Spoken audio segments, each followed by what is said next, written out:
What's happening, people? What's happening? What's going on with you? It is a Monday, and I'm talking all day. Not half the day, but all day. What's going on? What's going on? What's happening? Man, it's funny. Well, it's funny to some of us because, I just got to sit back and say, like I always do. I told you. Y'all can say what you want. You can put it any way you want. But I told you.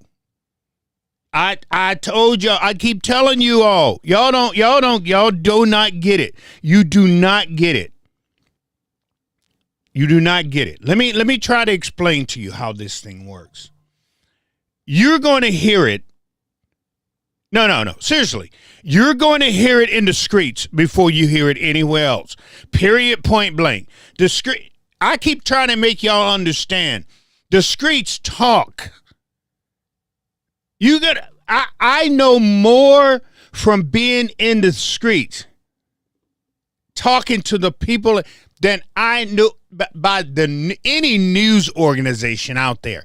By the time the news organization gets it, by the time it's reported, it's already all over the streets. Period. That is just facts, people. I come in here and I tell you, most of the stuff that I tell you is from the streets. And I tell you, and by the time I'm done telling you, you guys sit back for a couple of weeks, and then, bam, it hits, and then everybody goes, oh, well, Rev already said that. Yeah. It's been this way ever since I've been on this thing. That's why, this is the very reason why I say that somebody, this is why somebody should come to me and go, Reb, we need you to be our lieutenant governor. Because the governor, no, think about it for a second. The governor can't go find out information. The governor can't go in the streets and talk to people. Like Ryan Wilson, hold on. Like Ryan Wilson is going to go and talk to people in the streets and understand the streets to be able to understand how to help people. Like Lisa ain't going in the streets. Lisa don't go in the streets now. Like Lisa is actually going to go walk the streets and talk to normal people. That's not going to happen. This is a point that I keep trying to make to y'all. Y'all keep putting these people in office that don't know a damn thing about you, that don't care about you. These politicians could care less about you. Period. And they've proven it over and over and over to you, but you keep buying into the crap. Y'all keep buying into it. That's why we're still where we are today. Because you don't have people that's willing to say, I'm going to invest in you. You don't have, the Republicans don't invest in you. That's a damn lie. They give you a bunch of talking points and crap, and y'all believe it, and you run with it. The Democrats sure in the hell don't invest in you. They use you to try to get power. And y'all buy it every single damn time. And then you bitch and you complain about the Democrats did this and the Republicans did this. But you're the ones who's doing it to yourself. I don't blame them no more. I don't blame the Democrats no more. I don't blame the Republicans no more. I blame you. The everyday average Joe that gets up and buys this crap, the everyday average Joe who's giving their tax money over to the government, and the government is doing whatever they want with your tax money and treating you like a fool, I blame you. It's your fault. It's flat out no ifs, ands, or buts your fault. It's not their fault anymore. It's not their fault anymore. Wait a minute. What is this?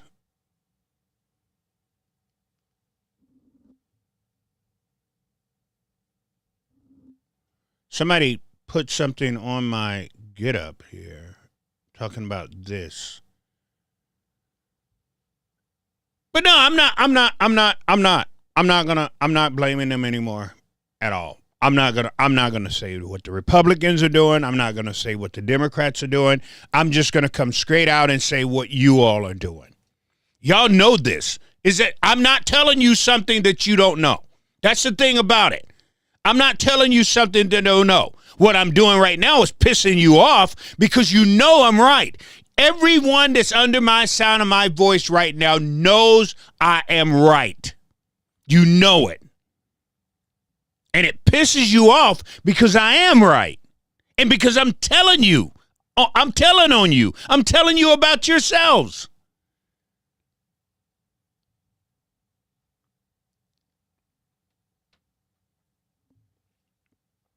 These people come knocking on your door talking about some, I want to work for you. No, I don't want them working for me. I don't want nobody at that Capitol working for me. Nobody.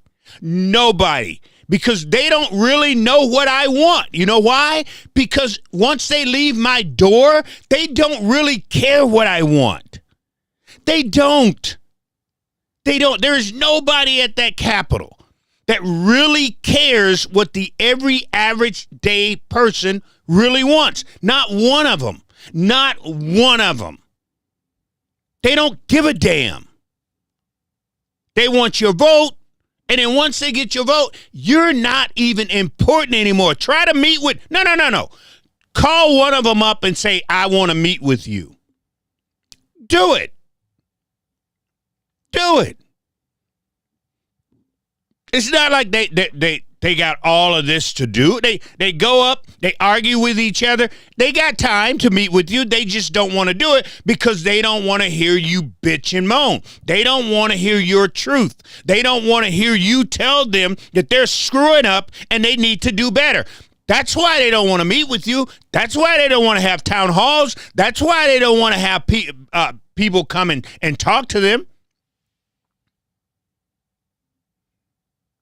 They ain't meeting with you because they don't care what you say. And y'all think in our little scrawny minds that we put these people in office and they actually going to do something to make our lives better. Who told you they were? Did they tell you that? Did they lie to you and tell you they're going to make your life better and you believe them? You're a fool. You're a flat fool. But don't prove me wrong. What have they done to make your life better? What? That's what I thought. He said, my only choice is not to vote. No, Peggy, that's not what I'm saying. That's not what I'm saying. But what I'm saying, Peggy, is this. See, here, watch this. Right? This is what happened. This is what happened in Minnesota. This is exactly what happened in Minnesota. While we are fighting, while we taxpayers, that's what they did. They got the taxpayers to fight. So the Republicans fought the Democrats. And the independents came in and then they fought. And then everybody was fighting against the socialists, correct? So while we're fighting, there's another group over here that's basically literally tearing Minnesota apart, tearing it down. That's what they're doing. So instead of us coming together, and I've preached this from the first day that I've ever got on this thing. I've preached, if we come together, if black folks, white folks, if Mexicans, Chinese, Asians, if we come together, and we start making these people work with us, not for us. But if we start making them work with us, you know how far we would be right now? What's going on right now in Minnesota would never happen. And I'm going to tell you why it would never happen. Because y'all would have listened to the black folks when black people were saying, help us. These people are putting these people in here and invading us. They moved black folks out of Rondo and they moved black folks out of Riverside. And they moved these white liberals, the churches, Catholic Church. Yes, they did. Look it up. They moved us. While black people was going, help, help, help, Nobody was helping us. Nobody gave a damn. Not one person gave a damn what they were doing to the black community. But all of a sudden now, when these people are in your community, fucking up your community, yeah, you heard what I said. You heard exactly what I said. I'm not playing tonight. There is no play in me tonight. But all of a sudden they come in and start dirtying up your community. Oh, now we want to talk about it. Now we want to get involved. Now we want to get it. But we've already been through this. The black community has everything you're going through right now. Everything you're going through right now. Nancy Mace. Is that her name? Oh, hold on. Before I get started here. Sorry. Let me do this here. Let me do this here. That says, "Where are your receipts, black boy?" That's an asshole. That dude right there. So I blocked him. So when he's running around, so when this asshole is running around the internet talking about, oh, well, Rev blocked me because he couldn't put up with the heat. Rev blocked me because I proved him wrong. That's not why I blocked him. I blocked him because he's a racist mother. That's why he's blocked. That's why that low down, dirty, racist piece of KKK shit is blocked tonight. I told y'all, I'm not playing tonight. Now, one of the things, I think anybody who follows me, who have had a conversation, a dialogue, or anything with me, know one of the things, I'm not mean to nobody. I don't treat people like crap. I know how people read tweets, read things. I know sometimes it can come back to you, but I always make sure I clarify that this is not personal. Don't take it as like an attack. Don't read into it at all. It's just two people having and I love having conversations with people. If you go on my Twitter, you see me having conversation even when people disagree with me. I'm still having a conversation with them. I don't get rude. I don't get mean at nobody. But when you become an asshole, a low-down, dirty, no good, slumming pig, and put stuff like, and I block you, and then you go around the internet swearing up and down that I was rude and mean to you because you proved me wrong. People prove me wrong every single day. Don't mean I'm going to block them. Good. If you prove me wrong, that means I've got to learn. I learn from it. That's why I always tell people, don't agree with me all the time. That doesn't make me grow. I can't grow from every time I tweet something. You guys go, well, you're right, Rev. I'm not always right. And when you guys push me, when you disagree, when we have this dialogue, I honestly learn. I've learned from people believe it or not, I've learned from people on the internet. And there are people on the internet that I have a dialogue with, or I go back and forth with, that I've honestly learned something from, that I've sat back and go, hey, let me think about that, and then let me revisit it, and I'll circle back to you and tell you, no, you're right. And thank you, because I learned from you. But, when people come on here and they be shitholes, low down, dirty, no good, slimming, dog doo-doo crap, I can't deal with that. I can't learn from that. This guy, I learned nothing from that. Only thing I learned from this here is you're a racist piece of shit. Cass. And the thing that gets me about a lot of these here racist assholes is they always hide behind their little hood, their little emoji. This jerk will never show his face. But he's a computer warrior. This jerk will never show his face. You piece of shit. Kick rocks. I'm going to have to bring back my kick rock segment. When I was with Black Mind Unchained, I used to have this kick rock, what I call a kick rock segment, where I get to go off for 15 minutes. I got to bring that back. I got to get back. And like I always say, you're right. America, people, what did Nikki Haley and Tim Scott says, that America isn't racist.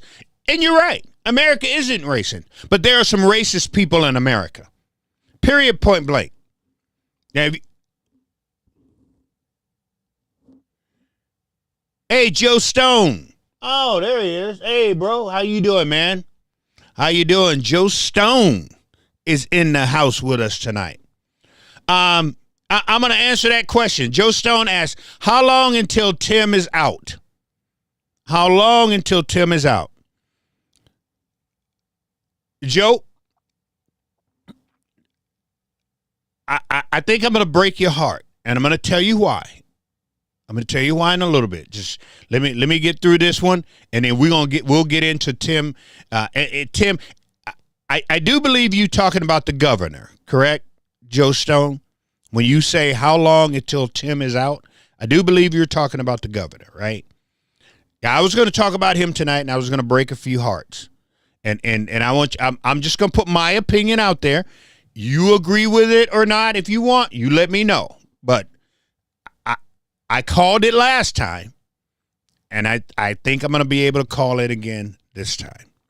But what I want to talk about is I think how funny it is. And it is funny to us.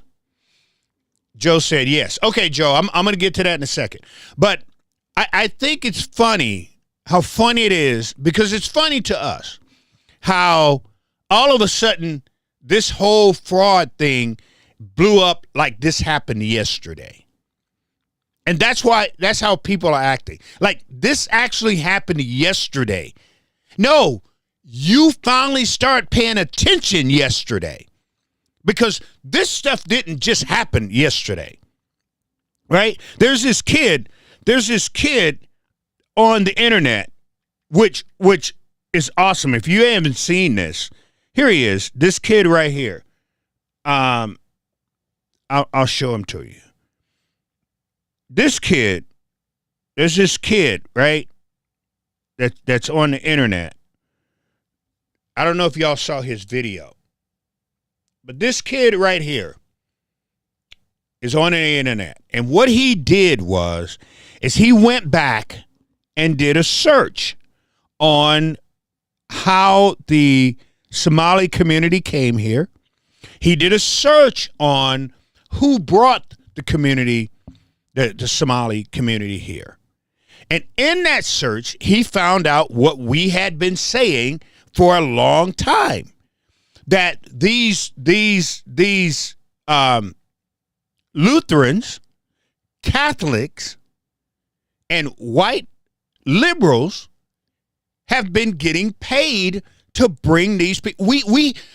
The fraud goes back to the first time that they bust these people in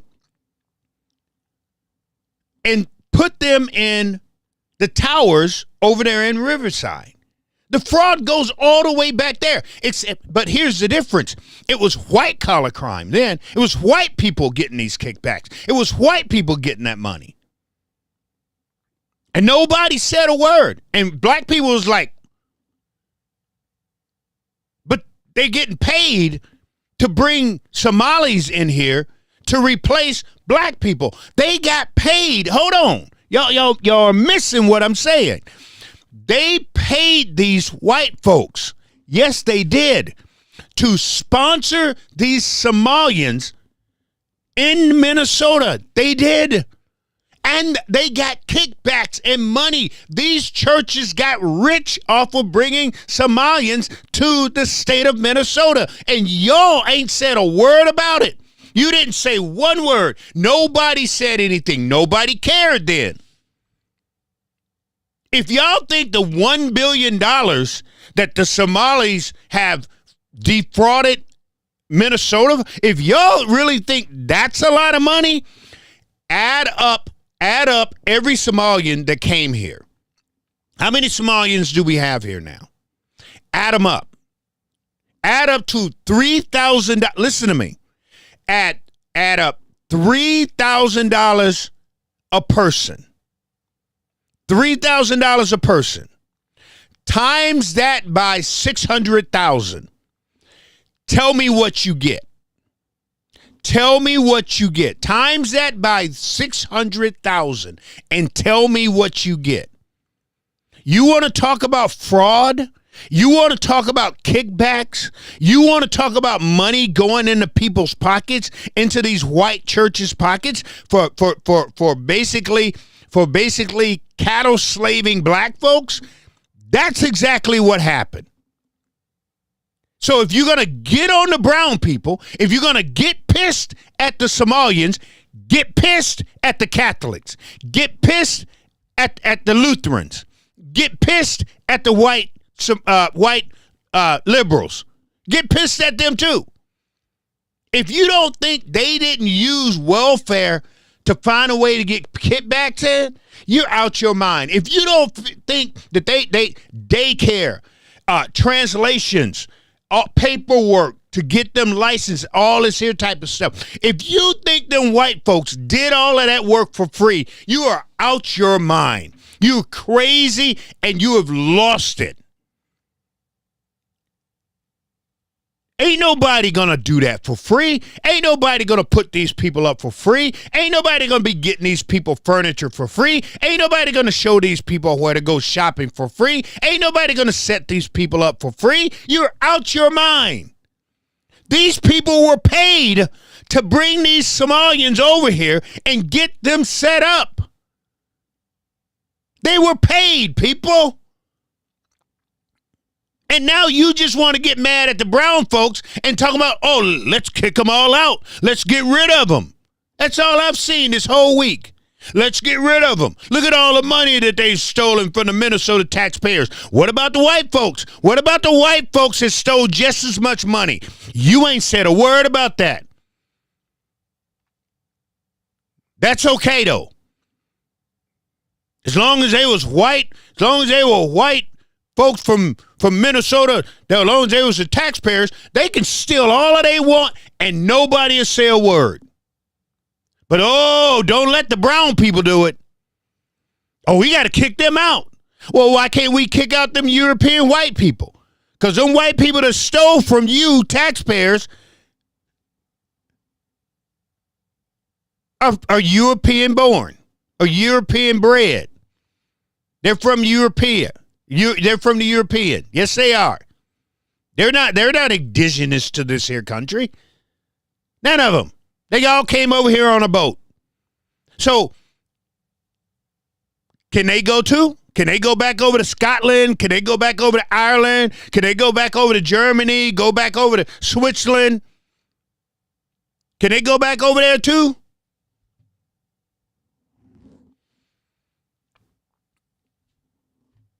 A simple question. If the Somalis got to go, can the European Americans, can they go too? The same ones Joe Stone said all should go. Oh, that's right. All of them. Everybody who took money. Any candidate from the Democratic Party who took money should go to whatever, I don't know what country. He said, Chief said, hell yeah, I want tribal land back. Chief said, hell yeah, I want tribal land back. Well, Chief, if we do this the right way, and all of us, everybody who shouldn't be here, and they start deporting all of us, you gonna get your land back. But until then, Chief, we got to figure out who took this money. We got to figure out who took this money, what white church took this money, and deport them. They have to be deported. John Collier. John, there he is. Happy holidays to you, my friend. Happy holidays. So we got to figure out, Chief. Because right now, these white Europeans want all of these here Somalians and brown people deported because they took money. So let's start talking about the white Europeans that also took money, that also put money in their pocket. Minnesota taxpayers' dollars. I mean, if we're going to be fair, let's be fair. See, it's hard to now everybody going, whoa, Rev, whoa, Rev, you're getting deep. Yeah, I'm not just going to skim the top. I'm sticking my hand all the way. I want to feel the bottom of the bucket. I want to go all. See, y'all just want to go to the top. You want to skim off the top. I want to go all the way to the bottom. I want to know what the bottom of this bucket feels like.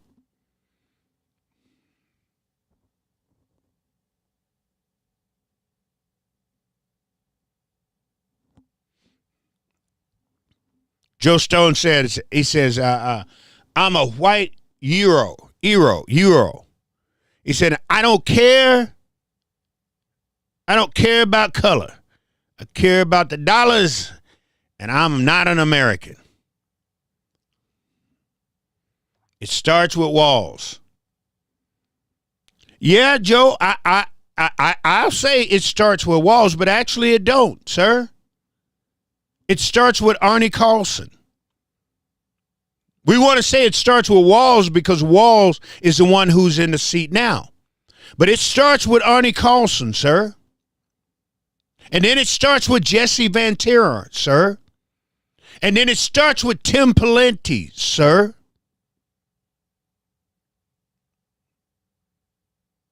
If we are being honest with ourselves, Joe, let's go all the way back to where it actually started. Let's go back to when they started clearing black folks out of Riverside. Let's talk about when they started clearing black folks out of West St. Paul. Let's talk about that. Let's talk about when they moved the black community, when they scattered the black community, told them to go wherever. They didn't care. Gave some of them a little bit of money to get out of there, and that's why all the black folks went over to Fridley. If we're going to really talk about this, let's break this down. But we don't want to do that. We don't. Because if we did that, we have to go all the way to the bottom of the barrel. And then once we start bringing our hands up, Joe and Chief, once we start bringing our hands up, the people that we pull out of that barrel don't look like me. And y'all don't ever want to deal with those people. No, you don't. Because if you did, we would be talking about that. But you're not. You're just talking about the brown folks who took money. But you add up $3,000 times 600,000, and you tell me what you get. That's the kickback these churches was getting. But that's okay, right? That's okay. We don't care. We don't care about that money. That taxpayers' dollars are gone. We don't care about it. It doesn't matter. It's a paper trail, people, is what I'm saying. It's a paper trail.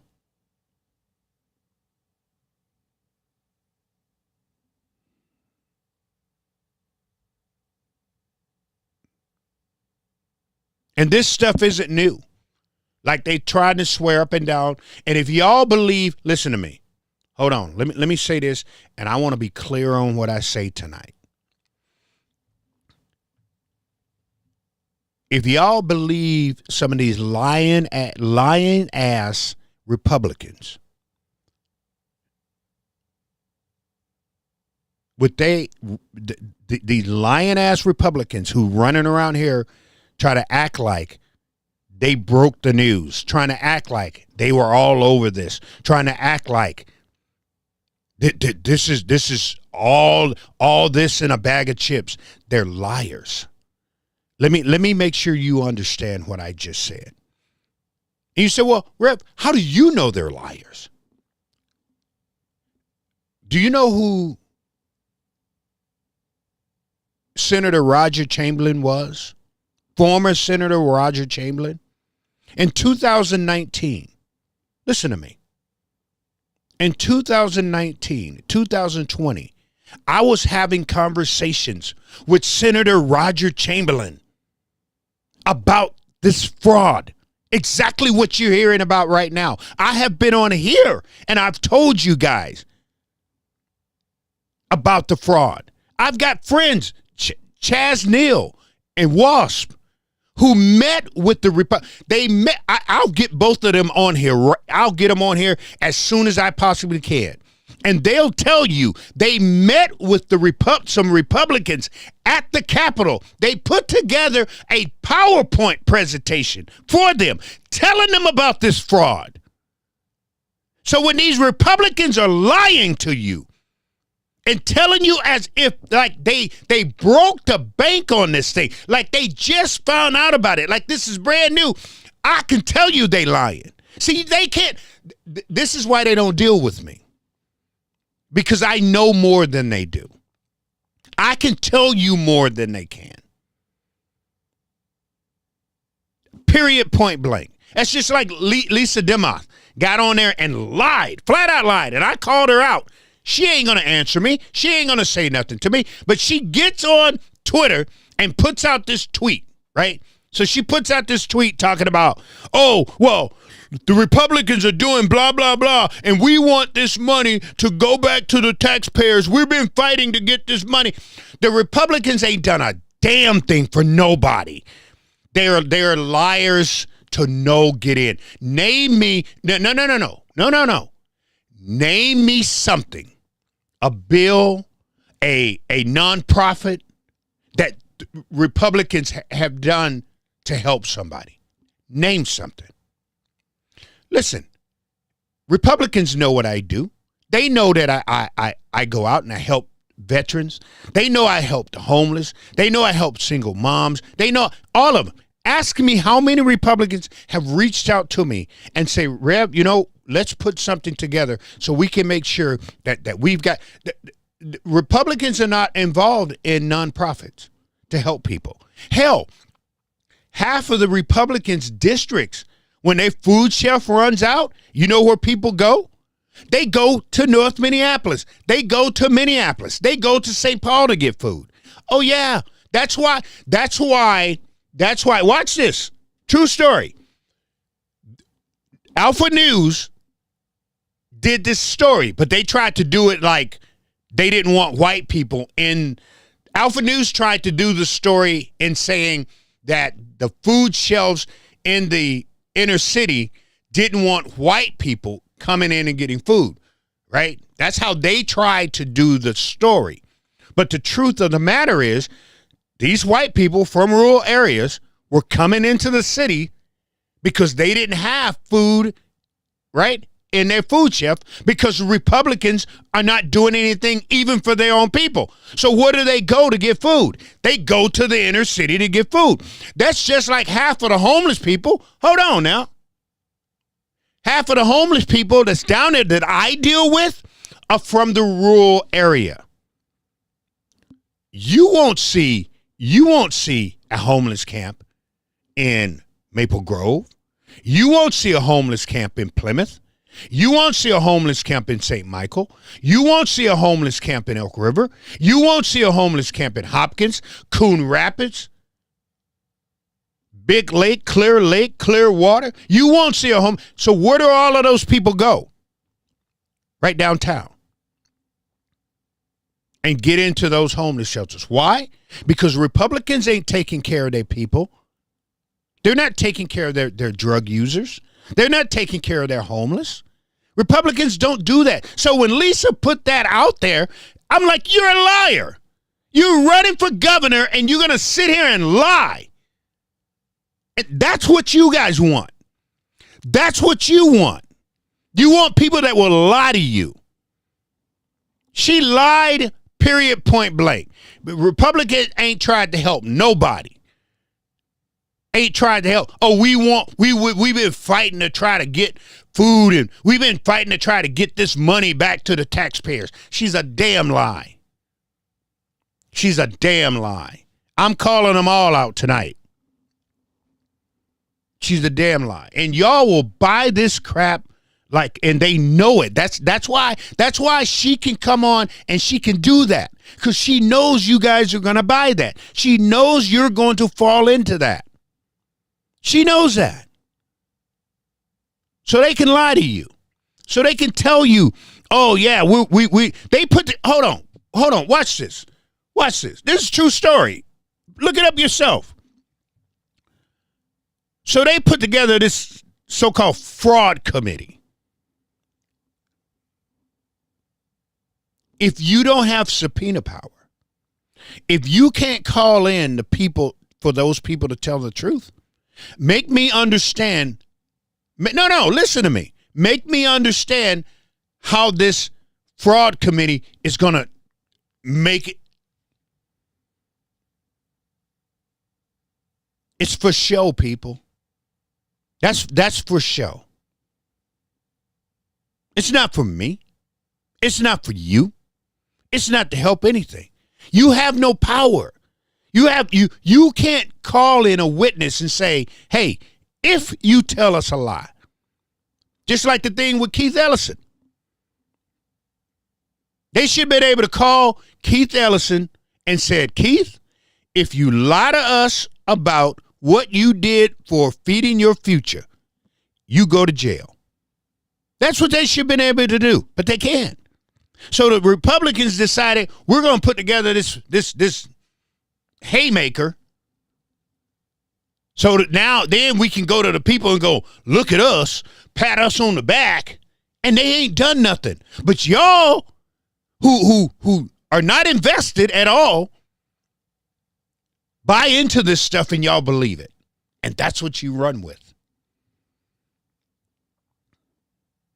Look, people. The Democratic Party here in Minnesota are so corrupt. They are.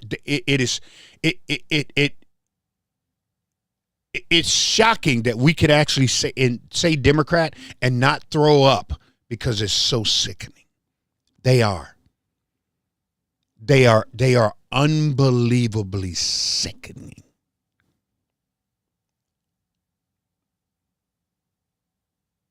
Everything they do is sickening. Everything. Anything they touch.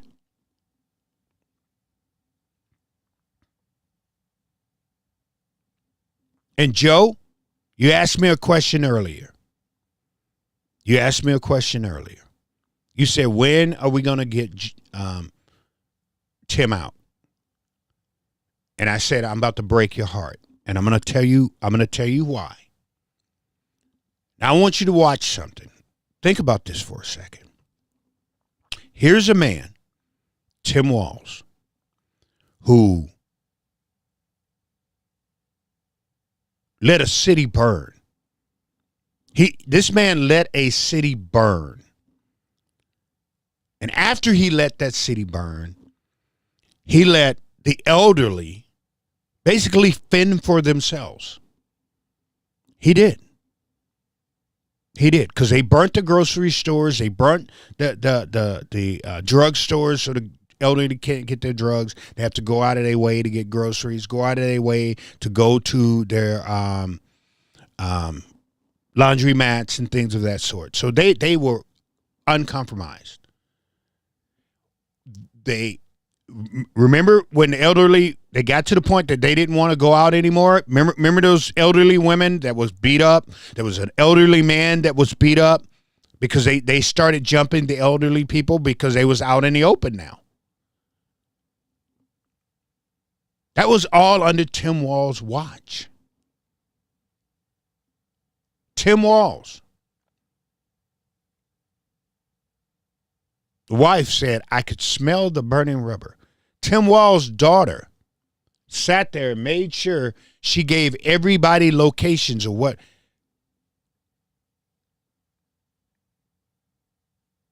Tim did all of that under his watch. Under Tim Wall's watch, we watched a black man die on the road. Under Tim Wall's watch. Under Tim Wall's watch, we watched a cop shoot another black man with his girlfriend in the passenger seat and his baby in the back. Under Tim Wall's watch. Under Tim Wall's watch, we watched the police kick in a door, shoot a young man, and it was the wrong young man that they shot. Under Tim Wall's watch. Under Tim Wall's watch, we've got men in women's prisons. Under Tim Wall's watch, we got little boys destroying records of little black kids. Little girls. They're just running in these races and taking them out.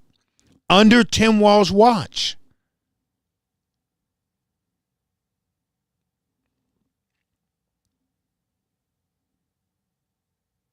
And he still won. He won. Because the Republican Party was so bad. People said, we would rather have this madness from Tim Walz versus having a Republican in that seat. That happened right here in the state of Minnesota. Tell me where I'm wrong. Please tell me where I'm wrong. Anything that I just said, did that not happen? People said we would rather have all of the madness that we watched. Tim Walz closed down every place, but you can go.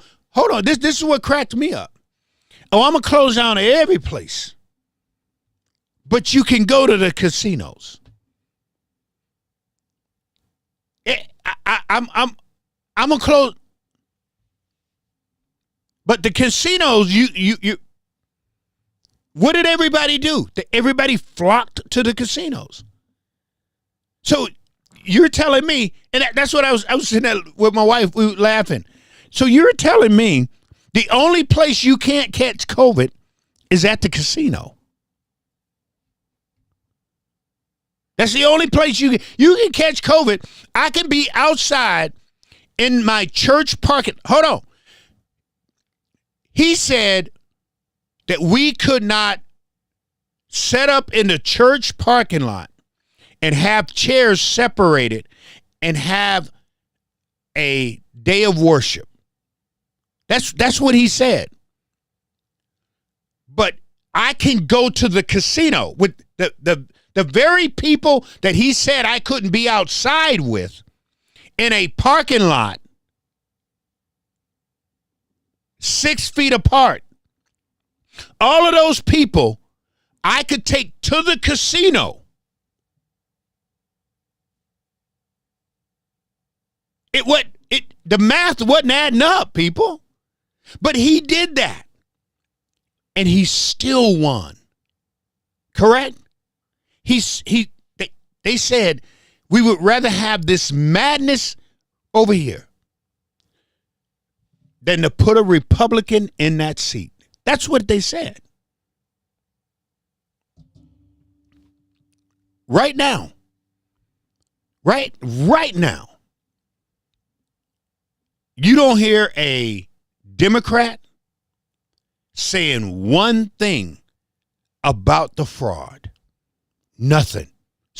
Literally silence. And then when you do say something, they change the subject like that. The only people that's crying about this fraud right now are Republicans, correct? Democrats ain't said a word, ain't said nothing, and ain't gonna say nothing. You know why? Because people in Hennepin County, we already knew. We knew what was going on. We saw it happening. We smelt it. So it's not new. We've already been through what you guys are throwing a fit over. Like I said, when they first stepped foot, the fraud was going on. That's when the fraud started. It wasn't yesterday. It wasn't the day before yesterday. It wasn't when Donald Trump said something about it. This stuff had been from the 1990s. So this isn't new to us. So that's why nobody said. I went to the barbershop today. I was at the barbershop today. That's why I love going to the barbershop and hanging out. That's what we do. Everybody in the barbershop laughing. Going, okay, Rev, what do you say to him? I do what y'all do. I just sit back and laugh because it's funny to me because they're losing their damn mind right now. And we've already been through it. We're already known about it.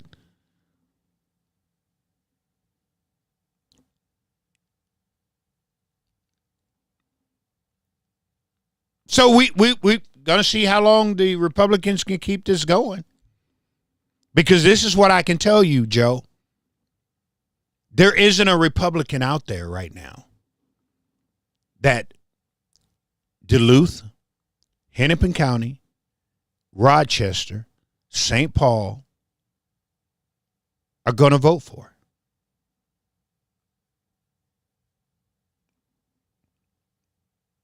Think about this for a second. And I've said this before. How many times have Tim Walz said any one of these Republican candidates who is running against him, how many times have he said their name? He hasn't. Think about it. He hasn't said their name not one time. They mention him every single day. Every single candidate that is running for his seat says his name every single day. Tim Walz have not mentioned not one of them. This is what I'm talking about. The Democrats are always on a chessboard. Republicans show up with their little rocks.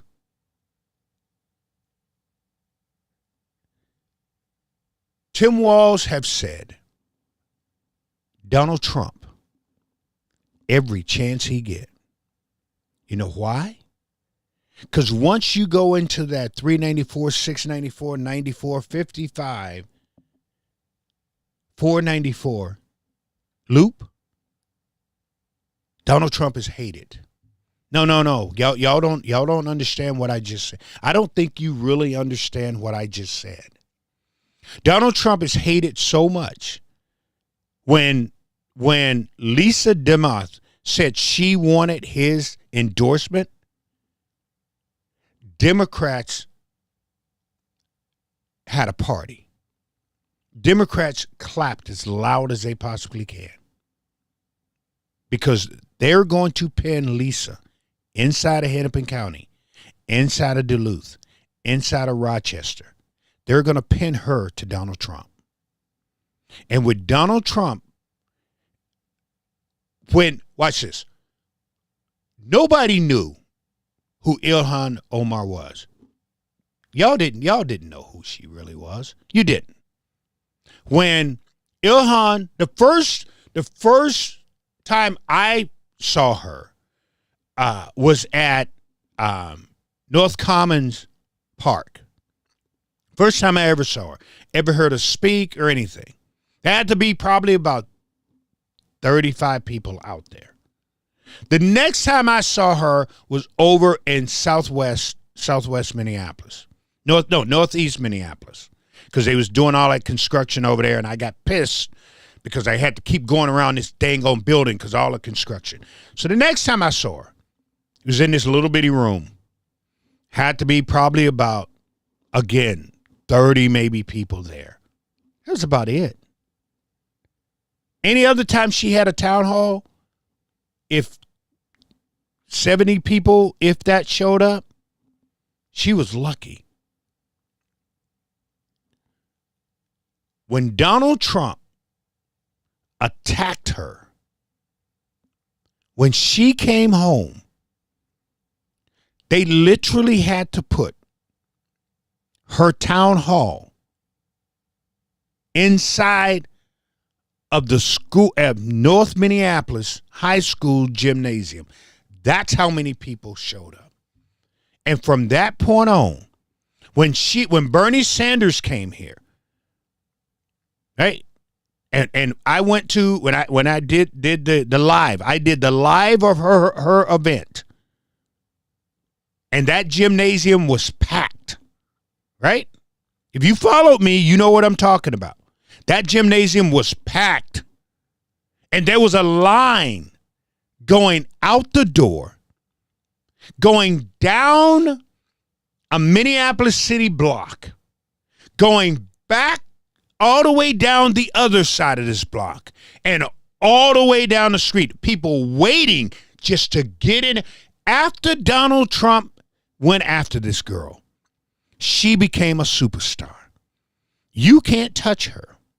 You cannot come into Hennepin County and put your hands on that woman. You can't. You can't say nothing bad about her at all. At all. That is what Donald Trump did. Donald Trump made her to who she is right now. And that's the reason why everybody hates, well, that's one of the reasons why everybody hates Donald Trump. And if these Republicans come in here, whoever get that Republican endorsement, and you come into Hennepin County, you go into Duluth, which is pretty much turned socialist. You go into Duluth, Rochester, and the places that win statewide for the Democrats. That's why I always tell you guys, go in and talk to these people for yourself. Go into these barbershops and beauty salons and stores, and you say Donald Trump's name, and then get back with me and let me know. Say Donald Trump's name inside of it over on Broadway. Say Donald Trump's name over there on Payne Avenue or Maryland Avenue over there in St. Paul. Say his name. Say his name in Brooklyn Park.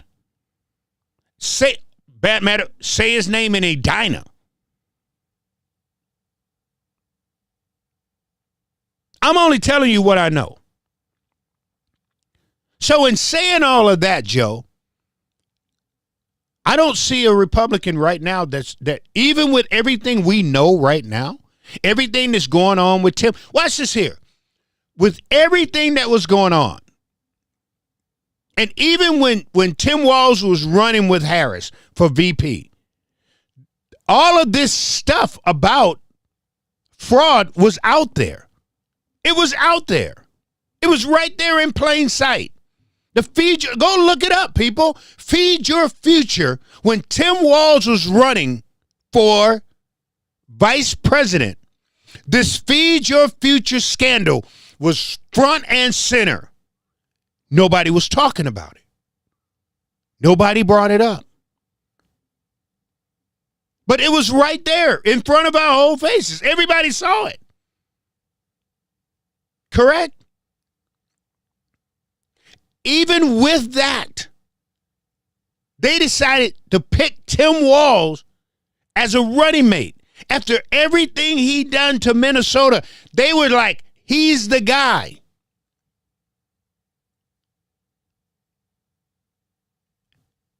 And after everything we knew here in Minnesota about Tim Walz, Donald Trump still lost. Listen to me for a second.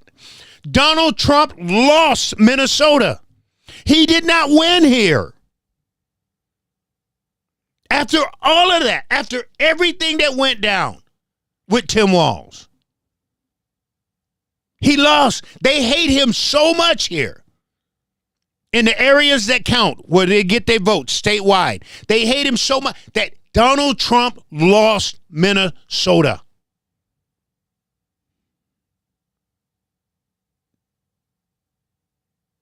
Are we clear what I'm trying to get you guys to understand tonight? Because I don't want you to get mad, be like, well, Rev said blah, blah, blah, blah, blah, blah. I've got a reason to say this. That's why I'm trying to lay this out as well as I can so y'all can go, oh, I get it. Donald Trump lost here. He didn't win.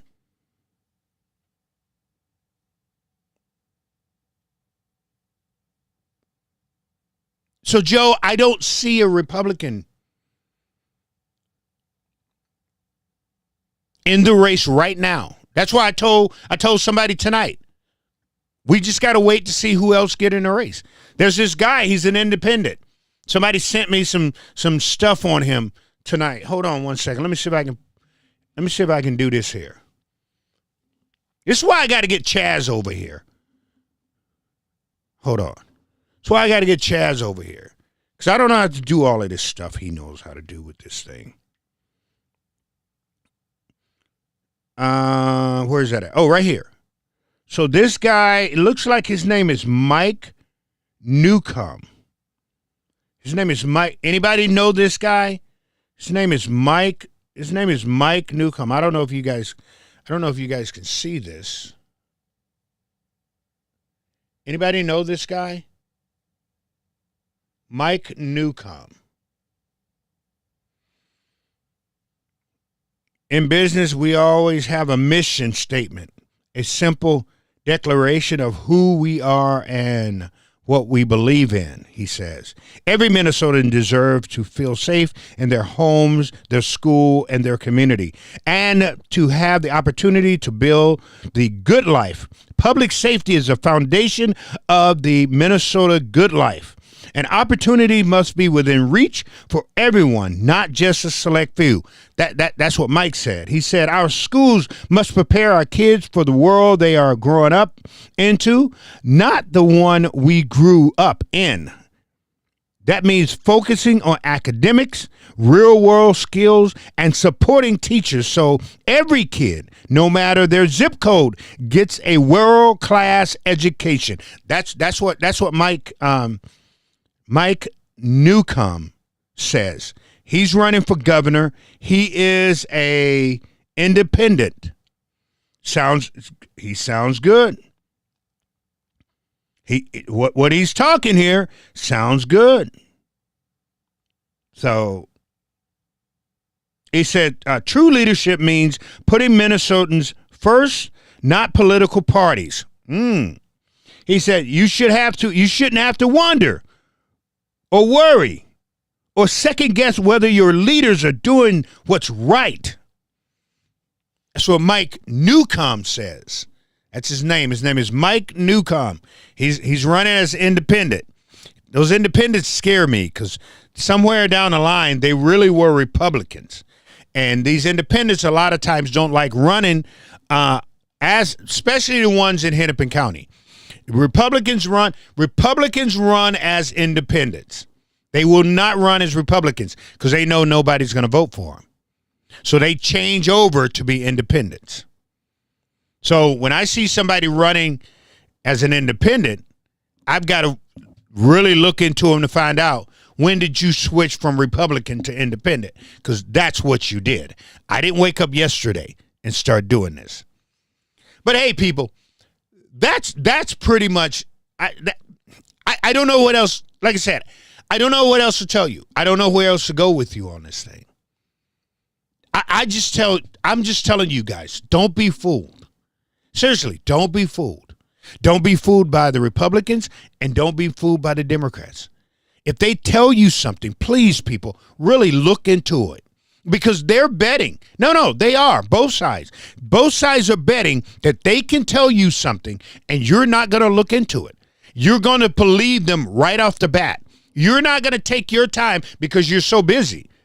You're busy taking care of your family, walking your dog, doing this here. You're busy worrying about grocery prices, worrying about gas prices, worrying about your home. That a lot of times you just don't have time to look into it. Like I said, I do. I got 3 hours when I'm sitting on a dialysis machine that I got nothing to do but to look into the lies that the Republican Party and the Democratic Party tells us. I got 3 hours. I'm just sitting there watching my blood go around this machine. So while I'm sitting there, I see what the Republicans are saying, and I look, and I go look for it, and I look for it, and go up. Sure enough, they told a lie. See what the Democrats are saying? I look for it, up. They told a lie. So by the time I'm done fact checking them on their lies, my 3 hours, that's how my 3 hours get to go by so quick. People, y'all got to be smart. I'm serious when I say that. You got to be smart. You can't let these people keep pulling you by your noses, and you guys are just walking blindly into some of the crap that they put us in. The Republicans knew about this stuff a long time ago. They did. They knew. You know how I know? They knew. Because they tried to bring up bills and stuff to say, okay, are you getting kickbacks to the Democrats? And the Democrats was like, nah, we're not going to pass that bill. We're not even going to talk about that bill about the kickbacks. They knew. They knew that the Democrats was robbing us all blind. They knew the Democrats was using people to rob us all blind. How do you think the Democrats got their war chest? Let me show you something. In 2019, one of the things that in 2019, 2020, one of the things that I kept telling the Republicans, they need to look into these nonprofits in the black community, right? And any Republican that would listen, anyone that would listen. This is 2019, 2020, right? 2019, right? I was at the Capitol, and I said, I just want somebody to give a damn. And I brought up some of the false nonprofits, and I talked about that with these people. Nobody listened, people. Nobody. When what? No, listen. So these white liberal women came into the black community and taught the black community how to organize to get what they call like anti-gun groups. These groups are swearing up and down that they were going to fight gun violence and all. They showed them how to, They showed them how to put together these groups. They showed them how to get this grant money. That's what they did. So they put together a black group. That black group get $50,000 of grant money. They turn around and give these white women from the suburbs $3,000, $4,000, $5,000 of that grant money. These white women gave that money to the Democratic Party so the Democratic Party could go after seats, can put people in office to have the trifecta. This is how they got the trifecta. To get the trifecta so they can pass these gun bills. These white women came into the black community talking about planting trees. You remember that? Talking about planting trees and flowers. So they come in and they get a grant to plant some trees. So they get a grant for $50,000, and they plant $10,000 worth of plant trees, and then they pocket the rest of that money, and they got it off of the black community. This is what they were doing. And then they turn around and take that money and donate half of that money to the Democratic Party. This is what was going on in the black community. The broken window syndrome.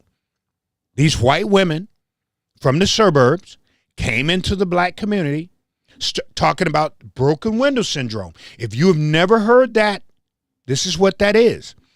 Broken window syndrome means if you leave a place abandoned, if you have broken windows all over, more than likely that's going to be where the crime is. But if we beautify that area, if we put flowers around, if we make it look nice, if we do this, if we paint a little bit, then that blight will be gone. These women came into the black community saying they had part of the broken window syndrome, got grant money, planted a couple of flowers, put up a few flower pots, all those gardens. I keep telling y'all, go through North Minneapolis. Look at all of the lots that they got and planted gardens in these lots. I showed you guys a couple this year. White women did that. They got all of that money, all of that grant money to plant those flowers and gardens and all of this here type of stuff. Bring in dirt, put benches. I showed you one park, right? I showed you one park where they had all these really nice benches. The benches are gone. They're tore up. Remember the park I took you to, the lot I took you to, that I said that this is what it looked like? Looked like just weeds. Nobody kept it up. Nobody, because the white women got their money out of all of these gardens they put in Minneapolis, and they left. That happened, people, in Minneapolis. And then, watch this here. So they come in and they teach black people how to have these anti-gun groups, how to get all of this money. So they get a $50,000 grant. $5,000 go to the white woman who taught them how to do this. The rest of the money goes into the pocket of the black LLC owner. And then he'll put out a couple of hot dogs. They'll go have a couple of shirts made. They'll get a couple of signs made. So that's going to cost them $5,000. So that's $10,000 gone. They live off the $40,000. Do with it what they want, because nobody's checking. Listen to me. Nobody's checking. Nobody's checking to see what they did with that money. So they're able to do whatever they want to. Because every time I turned around, there was an anti-gun group talking about fighting gun violence that popped up in North Minneapolis. There had to be, listen, there had to be about 25 different organizations that popped up in 1 year. Listen to me. 1 year talking about fighting guns. We never had organizations talking about fighting gun violence in North Minneapolis or St. Paul. Never.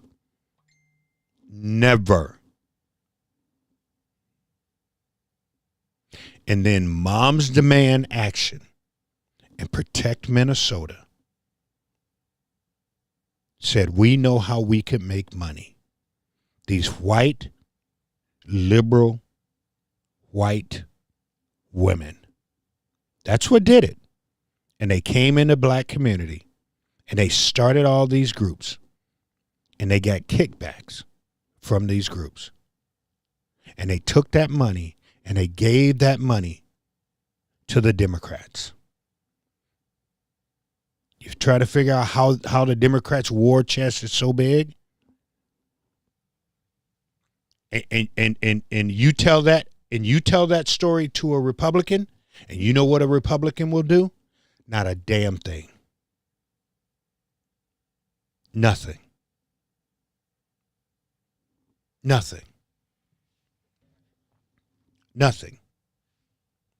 Millions of dollars, I'm talking millions of dollars, go into North Minneapolis every single year. Where is that money? There's been no change, no different. And they've pumped millions of taxpayers' money into North Minneapolis. What has changed? What has been different? Nothing. They still sell drugs down there open air. There's gun battles all the time. People are getting shot. The kids are not going to school. Kids don't have jobs anywhere around where they can get jobs. They selling drugs, right? Kids selling drugs right there on the corner in front of police because the police can't do anything anymore. But millions of dollars. They pay your tax dollars. And a lot of y'all probably didn't even know this. Your tax dollars is given to a group of people to go around. True story. Your tax dollars is given to a group of people to go around to pick up needles from drug users. That's how bad. Y'all don't, like I said, if you don't go down there, you don't realize how bad it is. But they are paying people your tax dollars for those people to go around and pick up drug needles off the ground.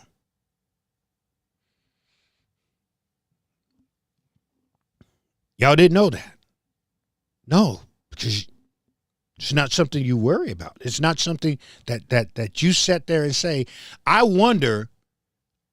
You don't sit there and say, I wonder, with all of these millions of dollars going into North Minneapolis, I wonder where did that money go?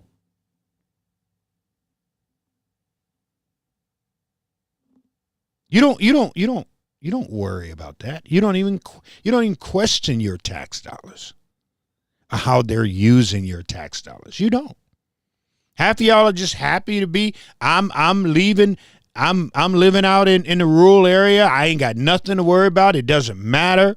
And then all of a sudden, something like this happened, and then now y'all get all mad and pissed off. Huh? Now you're shitting in your underwear. I can't believe this happened. How did this happen? No, believe it. Believe it happened. Because they can do it because they know you're not worried. They can do it because they know you don't give a damn. They can do it because they know they can tell you whatever and you're going to believe it. They can tell you whatever and you're going to believe it. Difference between me and you, I don't believe a damn thing they say. Nothing. Because I know they're liars. And I know they will lie to us. I know that.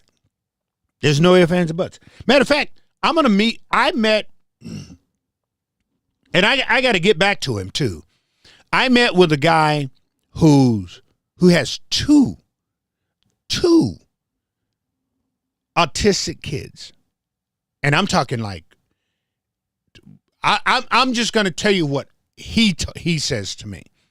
How badly, I mean, talking about, they can never take care of themselves, ever. And this was almost coming up on 2 years ago, I met with him.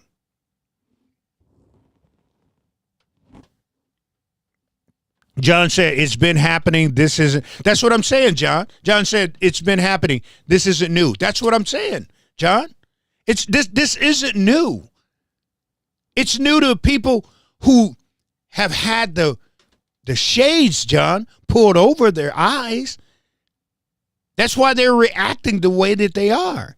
But for John, for me, for you, and a lot of other people, that's why we're sitting back going,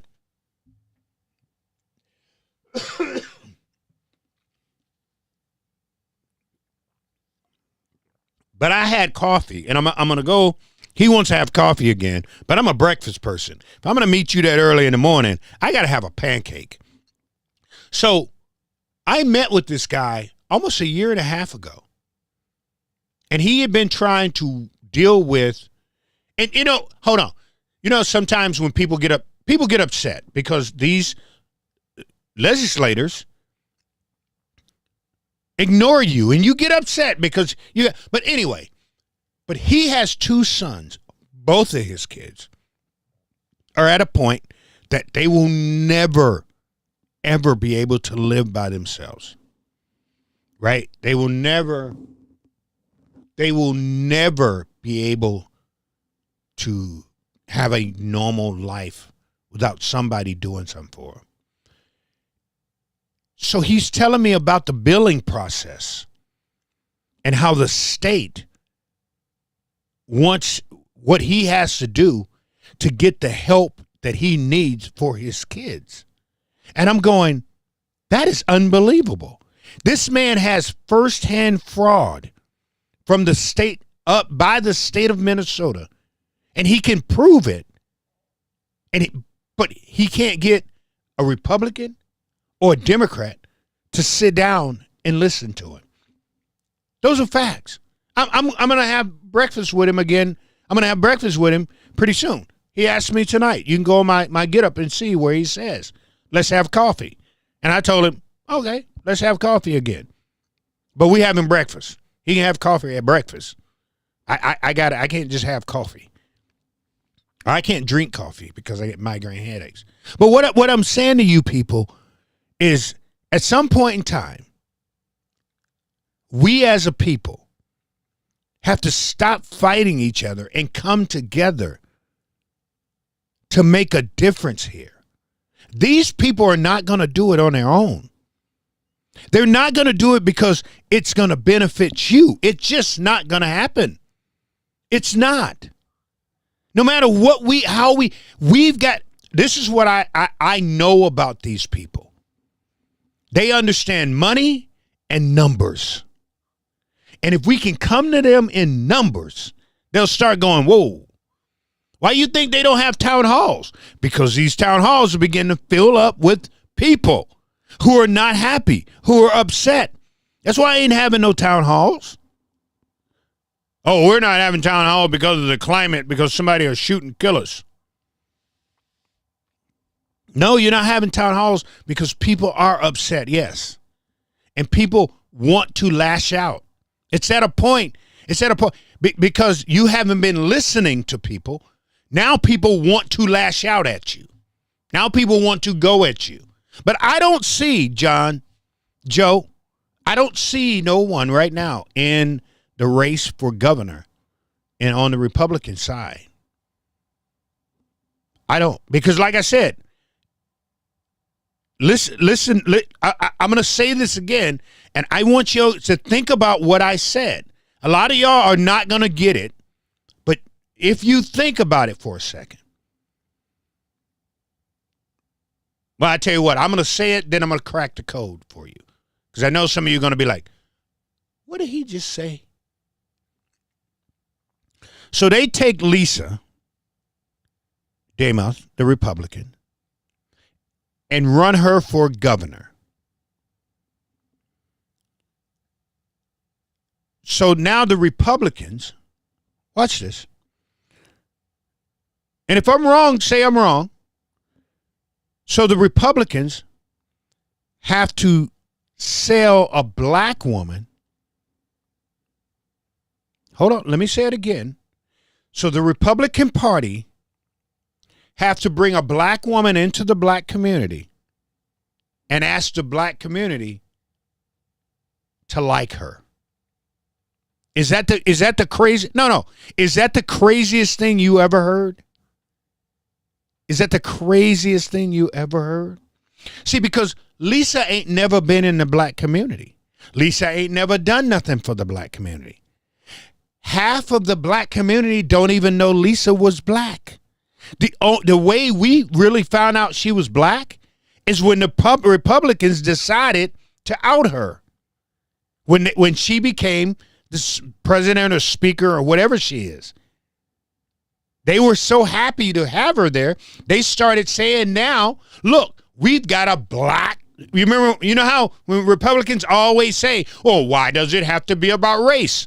But all of a sudden when Lisa became the speaker, it was about race. This is what I'm saying. They are hypocrites. They're hypocrites to no end.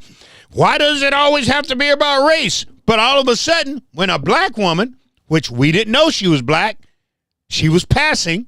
Yes, she was. Lisa was passing.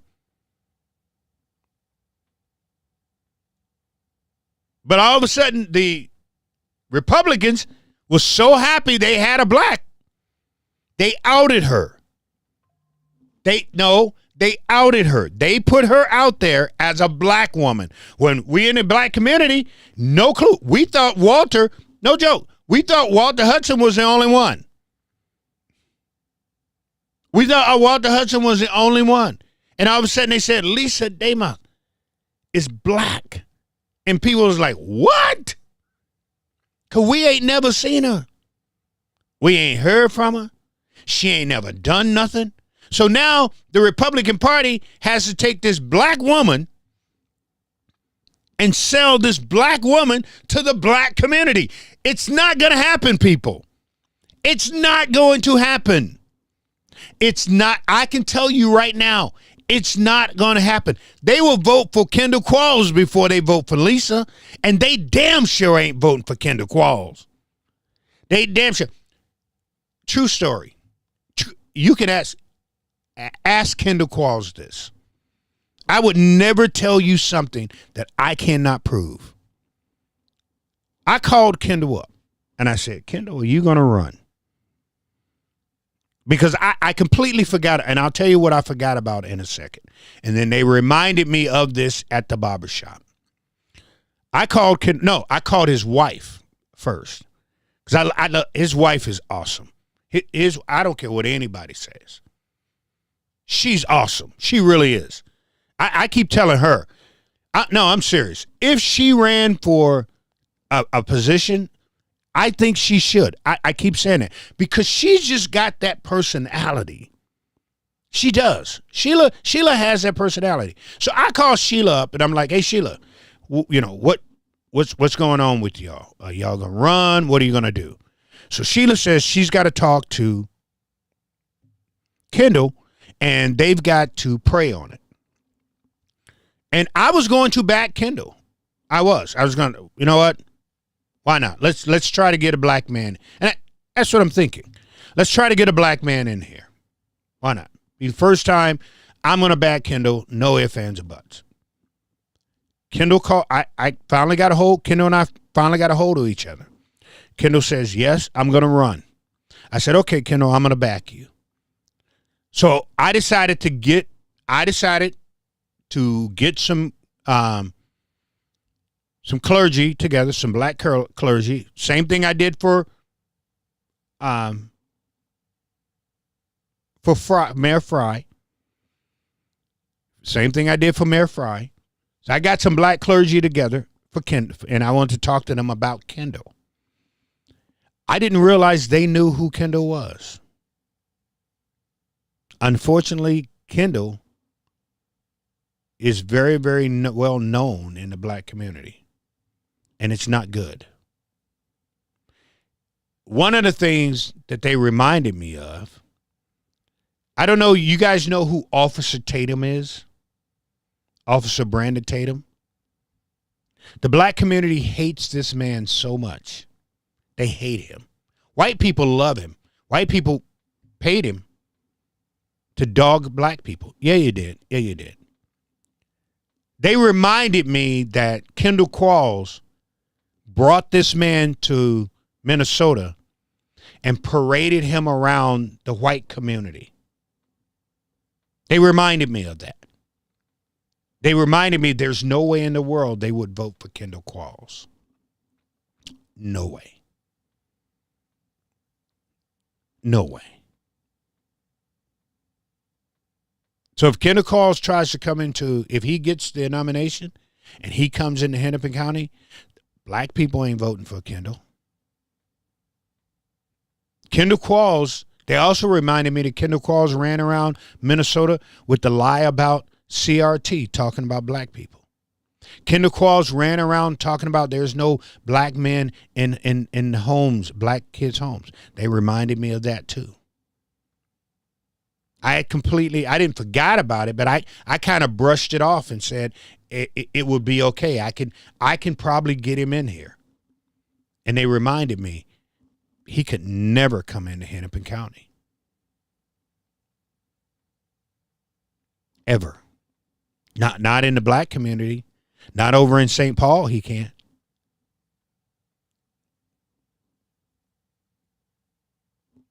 Not going to happen. Same thing with Lisa. I would have, if it was me, I would have ran Ryan Wilson. I like Ryan. True story. When I was helping Scott Jensen, right? I've told this story. When I was helping Scott Jensen get into Hennepin County, trying to come into Hennepin County, and I had an opportunity to speak with Ryan Wilson. I had an opportunity to speak with Jim Schultz. I rode around me and Matt Burke, we rode all around North Minneapolis, South Minneapolis in my car. I was going over all the hot spots with Matt Burke, telling him what he has to do, how he has to do some things, giving him the pointers of what was going on. Scott Jensen, I got pictures of Scott Jensen at my church. Jim Schultz, I had a meeting with Jim Schultz at my church.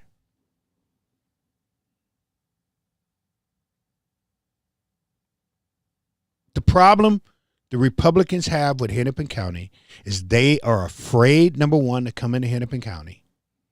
And when they do come into Hennepin County, they don't know how to talk to the people in Hennepin County because they're so used to having to talk all of this crazy talk. They're so used to having to give this red meat. This is what I keep trying to tell them and trying to tell the base. If y'all tone it down and stop with these crazy theories and stop having to have red meat with this CRT crap, with this DEI crap, if y'all stop that for one cycle and just talk about the issues, talk about the plight of Minnesota, talk about what ails me is the same thing that ails you, right? Let's talk about the cereal that I'm sure we both eat. Talk about the milk that we drink. We talk about the gas prices. Let's talk about family values. Let's talk about those things. If the right wing would finally say, for one election cycle, we're not going to talk about brown people bad. For one election cycle, it won't be about CRT.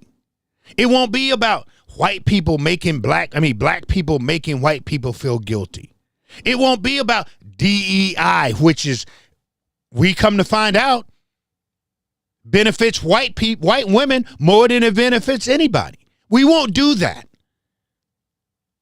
Let's talk about, because once you get inside of Hennepin County, it's all about issues. It's about guns. It's about deaths. It's about jobs. It's about help. It's about vets. And it's about homelessness. That's what it's about when you hit inside of Hennepin County. It's not this hate speech crap on the outside of Hennepin County. If the people on the outside of Hennepin County can finally come down to earth and truly say that we got farmers out here that's hurting.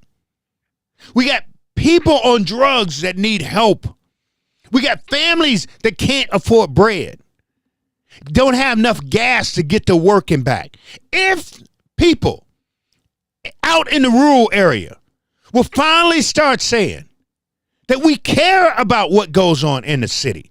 We care about our people leaving the rural area and going and staying in those homeless places. If the people out in the rural area can finally come down and say, we care that our food shelves are empty. We care about that. We care about the nurses that ain't got no place to go because they're closing. If the people in the rural areas will finally come down to earth and stop being so hateful, we can get something different in this here state. But when I go on Twitter and Facebook, when I go out to Hopkins and I'm speaking in a room with 30 people in there and they all white, old people, and the only thing they want to talk about is racial issues, not facts. It's just like that lady. You remember that lady when John McCain had the lady that was funny hair? Oh, well, I heard he's a Muslim. That type of stuff. That lady. Y'all remember her? John McCain had to set the lady straight. That was right here in Minnesota. Right here in Minnesota. But see, I can't get enough of y'all to just talk issues. What really plagues you every single day. Because there is no CRT. I've been around. Y'all know it. If you followed me long enough, you know I've been to schools. If you followed me long enough, you know I've been sitting in a cafe with a teacher from Anoka High School, with a teacher from Coon Rapids High School that I coached their kids. I've sat and we've talked about this CRT thing. Y'all know it's not true. But the Republicans put that out there to scare you about black folks. If y'all can let that go for one damn cycle, you know what we can get done?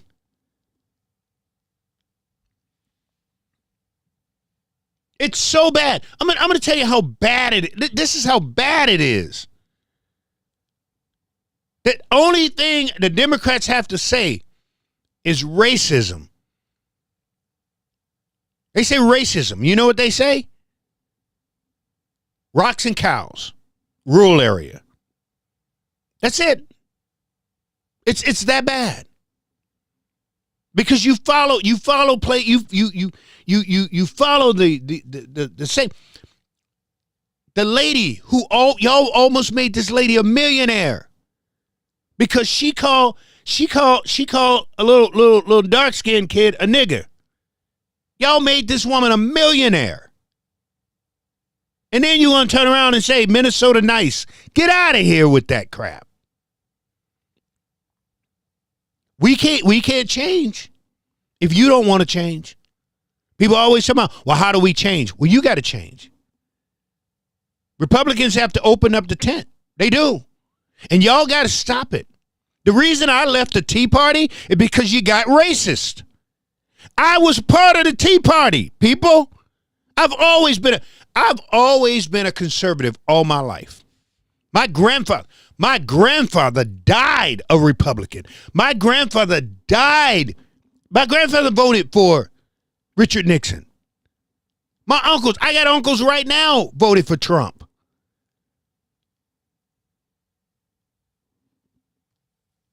I've always been a conservative. Black folks are truly a conservative. We started off as Republicans, right? Then all of a sudden Barry Goldwater comes in and go, niggers get out. I don't want to have nothing to do for you. I'm not voting to help you. I'm not voting to do nothing for you. That's what happened. Let's be real.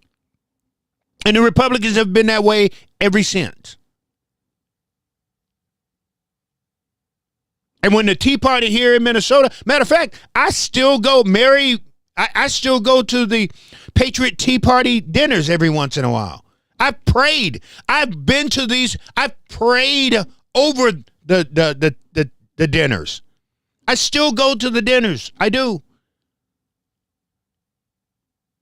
All the Republicans get together. They go to this Tea Party dinner. Matter of fact, she's having one. She's having one on December something.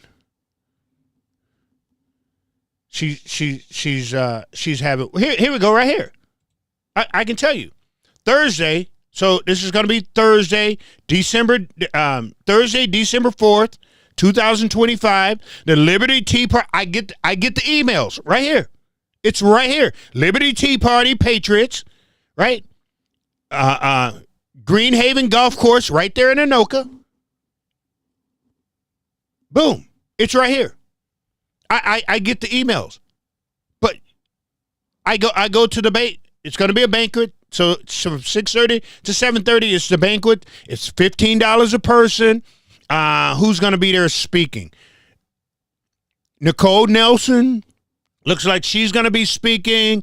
Looks like Nick is going to be elected. I got it right here. I prayed. I've opened this up. The Tea Party Patriots, Liberty Tea Party. I've opened this up. I've prayed at this place for them.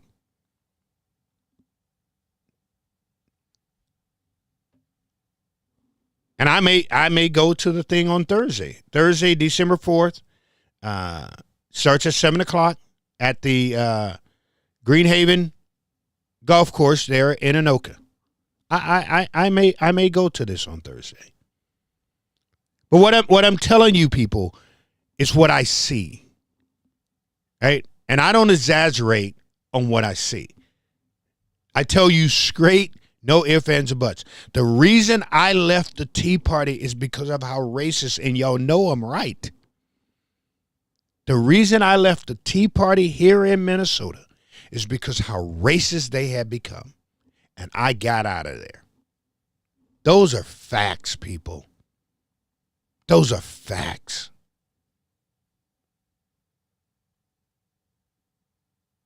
Now, I know a lot of times people don't like the truth. I know that. I understand that. But I am not going to give you nothing different. I'm not. If y'all come here thinking that I'm a Officer Tatum, that y'all not getting that here. I get both sides. Both sides. You're going to get, the Democrats are going to get it, and the Republicans are going to get it. White folks are going to get it, and black folks are going to get it. Period. I'm not one-sided. You're not going to get me caught in the bubble. And the only thing I'm doing is coming on here and tap dancing for you and telling you and being rude to black folks. Oh, tap dancing for his side and being rude to white folks. My whole goal is for us to start seeing this thing as one person so we can stop being fooled by these people. At some point in time, we all have to get to the point to where we're going to finally say enough is enough. If all this money, and look, again, I'm going to say it. Y'all can be mad at the brown folks all you want with all this money going out the door. But this is what I know. Brown folks didn't write those checks. Prove me wrong. Brown folks didn't write those checks. And if y'all think that this stuff, like I said, just started happening last week, no. White collar crime has always been lucrative. The people who first started bringing these people over here found a way to put money in their pocket, taxpayers' money. They did. And if you don't think the Democratic Party didn't have a pocket full of this money, all that money isn't overseas. All that money isn't wrapped up in a BMW. All that money isn't wrapped up in houses and clothes. All that money isn't sitting over there at Mall of America.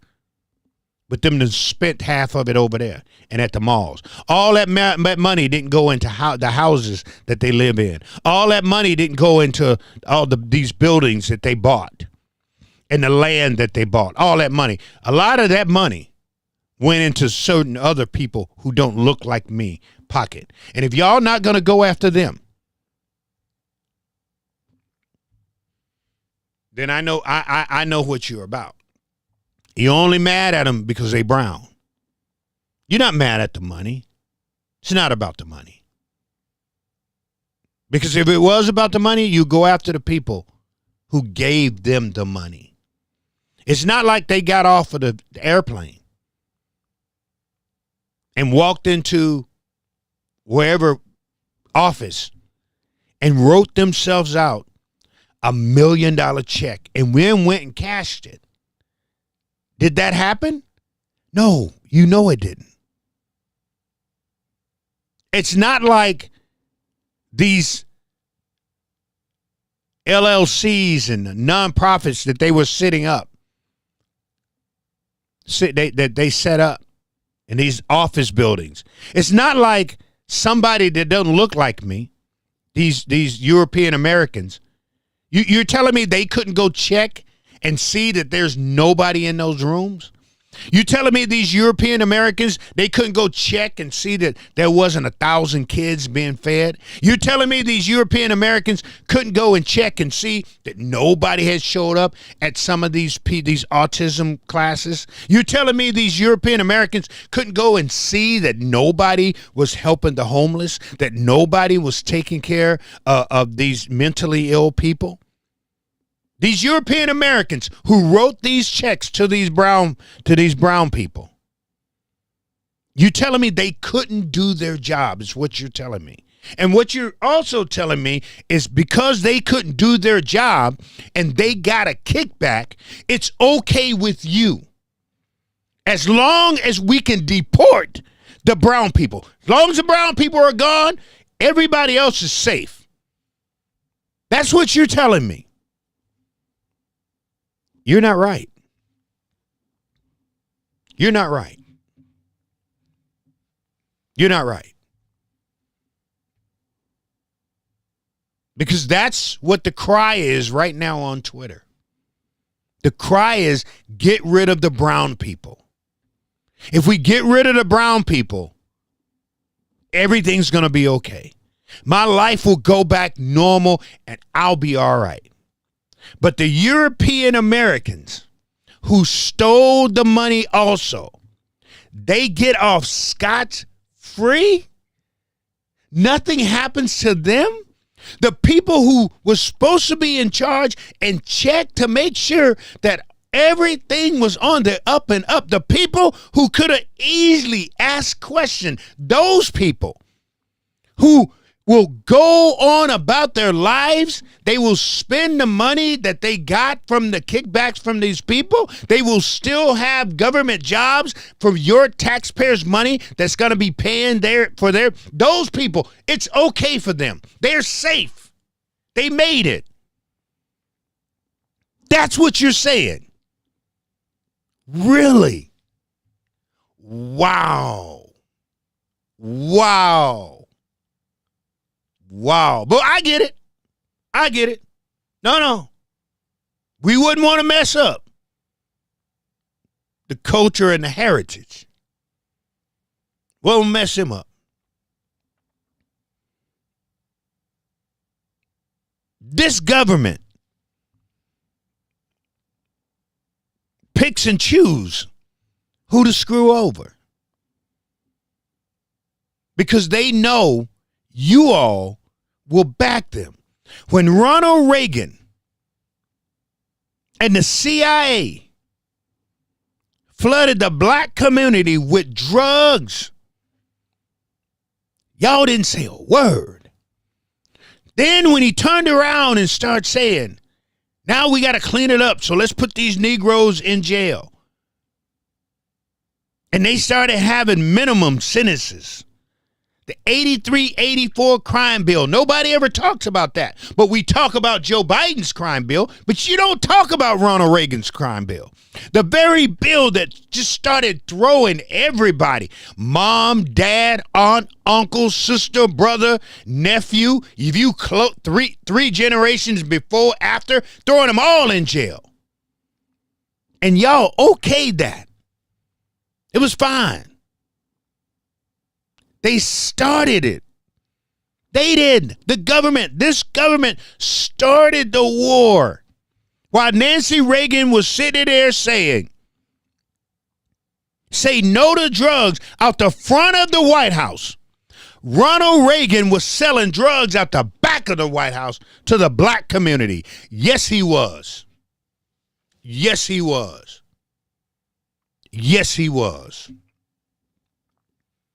And y'all said, okay.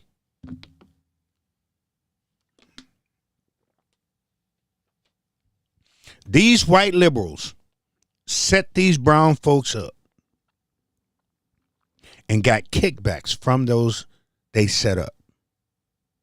Because somewhere down the line, this thing was going to fail. There's no way in the world they could keep this thing going. Somebody was going to mess up. But as long as these European Americans got their money, these brown folks can go downhill. Your government, once again, is asking you to be mad at these people and let these people off the hook. And y'all gonna do it. And you're gonna do it. You're going to do it. But we understand. We get it. It's just like I said. When they started moving black folks out of Riverside, out of those towers, nobody came to help. Nobody cared that they were displacing black folks. Nobody. When they started moving people out of Rondo area, nobody came to help. Nobody cared that they was displacing black folks. Same thing when the Hmong community came in, right? East St. Paul. What did they do? Where did they put the Hmong community? That's right. The Asians. Where did they put the Asians? It wasn't Maple Grove. It wasn't Plymouth. It wasn't Woodbury. It wasn't Stillwater. It wasn't Lionel Lakes. And y'all said, okay. Those are facts. Like I said, if anybody want to dispute anything I said tonight, hit me up. I will put you right there. I will give you a whole hour to break down, to tell me I'm wrong. The whole hour. I'll sit here and shut my mouth. But you know what I just said is right. Correct? Because it's playing out in our face right now. It's playing out. Show me somewhere, anywhere on Twitter, anywhere on Facebook, anywhere on the internet, anywhere on Fox News, anywhere on Michelle Tafoya's website, anywhere on who else? James Wood's website. Any of these Republican influencers we have here in Minnesota. Show me where they are sitting there saying, I want you to go after those on the back end also. Show me where they have said that. Show me where you have said that. You haven't, because you don't care about them. Only thing you care about is these brown folks stealing this money, and these brown folks, they got to go. That's what you care about. But show me somewhere. Show me where Elon Musk, who has tweeted about this also, show me where Elon has said something about the people who wrote the checks, about the people who was supposed to be doing the checking, about the people who was supposed to be in charge. Show me somewhere where Elon has said something. He hasn't, because he don't care about that. Because those people that I'm talking about, they look like him. And we wouldn't want to mess that up.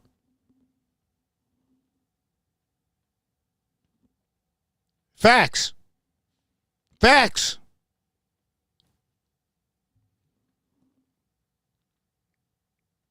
And here's what, and here's how they get you guys. Here's how they get you. Donald Trump gets on here and he says, I'm going to take away that temporary protective service, correct? Do y'all even know how many Somalians are even on the temporary protective service? Probably about 300-400. I'll push it and say 500. And they are not the ones that they're not the one that's troubled, that's doing the bad stuff. It's not them. They're not the gang members. They're not the Somali boys. None of them. You want me to tell you who the Somali boys are? They were born in the United States.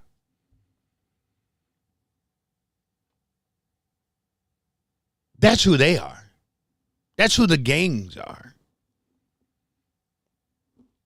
He's gonna deport an American citizen to Somalia? Really? That's not gonna happen, people. And you know that. Y'all, all of y'all know that's not gonna happen.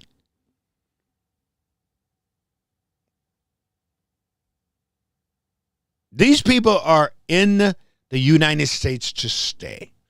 There's nothing Trump can do to get rid of these people at this point. So why are you not mad? And that's another thing. Why are you not mad at these white liberals? Because they did this. The white liberals decided in order for us to gain and keep power, we're willing to turn over half of Minnesota. Because these people, they're in Bemidji. See, some of y'all who is not in Minnesota, you can look this up. They're in Bemidji, they're in Hibbing, they're in Wilmer, they're in Marshall. They're all through Rochester. They're all through St. Cloud. They're all through Minneapolis and St. Paul. See, and that's the thing that gets me too. Y'all don't talk about the ones that's over in St. Paul. If y'all think it's Little Mogadishu in Minneapolis, go to the west end of St. Paul. Go to the west end of St. Paul. There's a mayor. For those who don't know, St. Louis Park, which is the biggest Jewish area in the state of Minnesota, their mayor is Somali.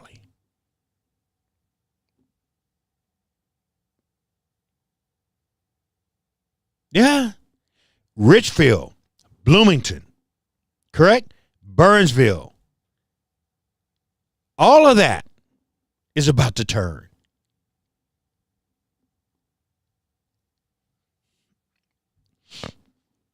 But we too busy fighting each other. We're too busy worrying about stuff that doesn't matter.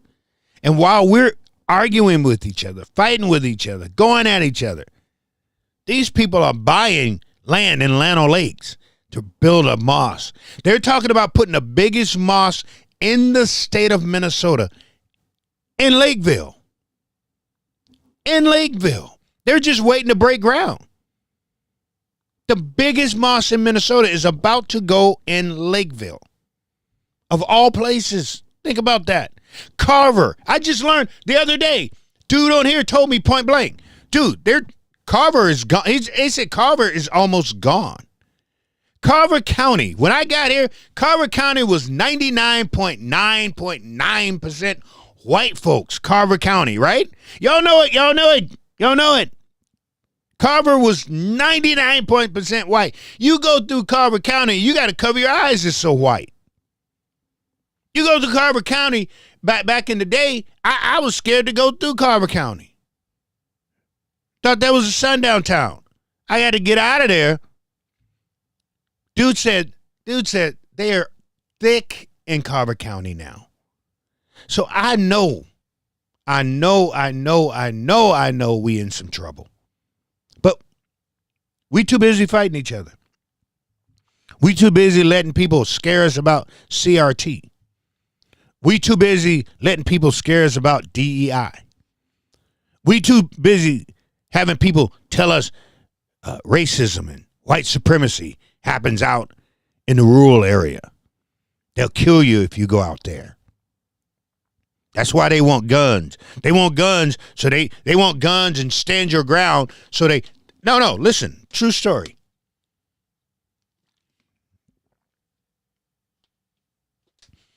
Oh, they want to keep guns and stand your ground so they can shoot black people.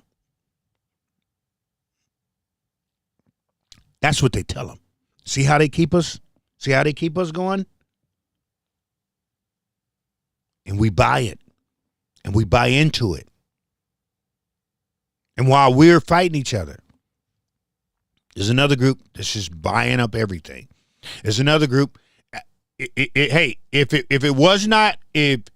we hadn't got together and actually said this stops here, they would have had Minneapolis. Excuse me. They would have had Minneapolis.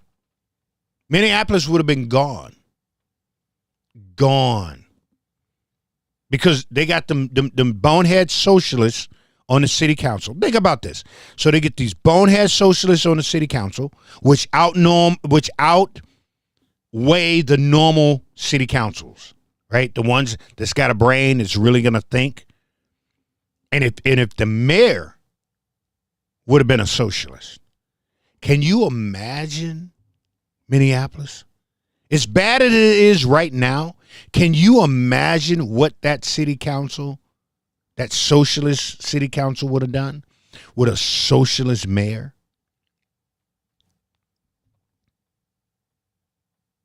This is the very reason why I keep telling y'all, and I can't make myself any clearer, you have to care about what happens in Minneapolis.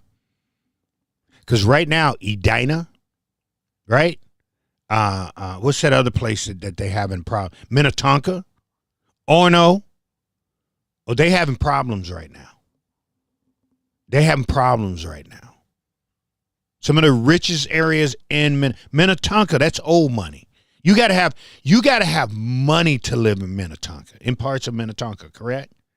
You gotta have money. They having problems. They having break-ins. People stealing things. And white people got this thing in their head going, oh, but we got a police but our police force. Dude, your police force ain't seen these type people. They need the Orono Police Department, Minnetonka Police Department, all that area that's over there, they need to come down and spend a day with the Minneapolis Police Department, a night with the Minneapolis Police Department. They will get the shock of their life. But anyway, fam, I'm done. I'm 2 hours. I'm an hour over. Totally my fault. You can blame me. Hold on one second. Let me make sure that I did not. If I missed somebody, I'm sorry. I did. Wow. Sorry.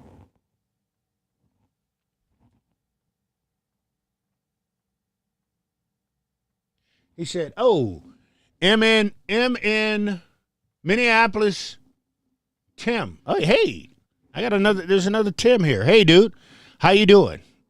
How are you? Let me read some of this here stuff, and then I'm going to get off here. What do you say here? He should put the Somalian gangs on a desert island. He can't put the Somali gangs on the desert. Minneapolis MN Tim said that.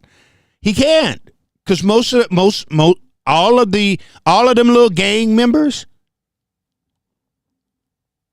they are Americans, people. They're Americans. This is what I'm trying to tell you. I can tell Tim came in late. Because a lot of this I'd already covered. He said, oh my goodness. He said, we need to, no, brother. I'm gonna tell you. The black clergy don't like Don Samuels. Don has burnt a lot of bridges with black people. No, brother. Sorry. But Don Samuelson ain't happening. I know you may like him, but I'm just telling you. Don has burnt a lot of bridges. A lot of bridges with black folks.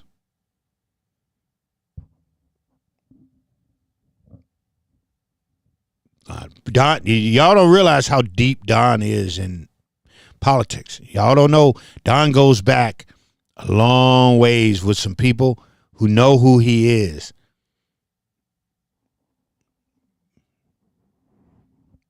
So, nope. No, that's why he lost.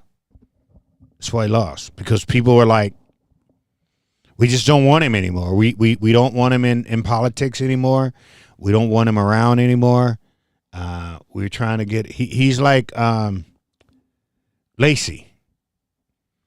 Lacey. You know, Lacey came in and everybody was all happy. We got a Republican and all this here type of stuff, and then everybody really started looking into Lacey. You remember Lacey, don't you? And he lost. He lost.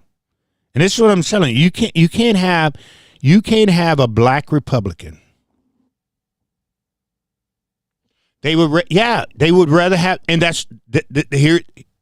Hey, brother, this is what I keep trying to make you guys understand. You said they would rather have Ilhan. Exactly. Over a Republican, over somebody they believe is a Republican. That's a perfect example of what I've been trying to get you guys to understand. This woman ain't done a damn thing for her. Well, she has. She's got a bunch of money for her people. But CD5 as a whole, this woman ain't done a damn thing. And they know she hasn't. They know that. But because, Tim, because of what Donald Trump has done and said about her, that's what made her a superstar. She was not who she is right now. She wasn't. Until Donald Trump said something about her. He said, that's sad. I know it's sad. I know it's sad. But this is how bad the Republican brand, brother, is in Hennepin County. It's that bad. It's that bad. You know why? Because Republicans don't come into Hennepin County. Because Republicans don't do anything. You know what really hurt? What really hurt the Republican brand? Is when that cop shot and killed Ricky Bell. And when people like Walter can come down to Hennepin County. He can put up his little tent, but they ain't going to talk to him much. Because once they saw the picture of Walter Hudson in that shirt, supporting that cop, he's done. And they didn't see Walter Hudson as black anyway, but they saw him as a pale face. But we don't look at Walter Hudson as being black. Not African American, descendant of slave black. All right. So if they have a choice between Ilhan Omar and a Republican, you know who they pick. What's my thought on? I don't know that person. I have no clue who you're talking about, my friend. No clue who you're talking about. But again, I got this. I don't know if you know this guy. If you've been on long enough to know who this guy is, who I was talking about. This. I'm gonna look into him. His name is Mike Newcomb. He says he's an independent. I like what he says on his website.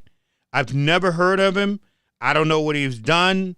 He's never been around my stomping grounds, my area. I have not heard him even in the circles of independents that I know. Rebecca and them, I don't know about them at all. I'll ask David Penn. I don't know if you guys know who Professor Penn is, right? He says, sorry, I missed most of your show tonight. That's all right. But, yeah, I don't know this Chris guy that you're talking about. The new guy the new guy I heard of, his name is Mike Newcomb. So look him up. Mike Newcomb. Everybody can look him up and see what you think, and then get back to me and let me know what you guys think. I read up on him a little bit, but I don't know a lot about this cat, right? So if y'all know something about him, get back to me and let me know. Yes, he's running for governor, Tim. He's running for governor. So I don't, like I said, I don't know him. You guys may know him a little bit, and in the whole nine. So, but I can't get off here without giving you my 2 cents, and I can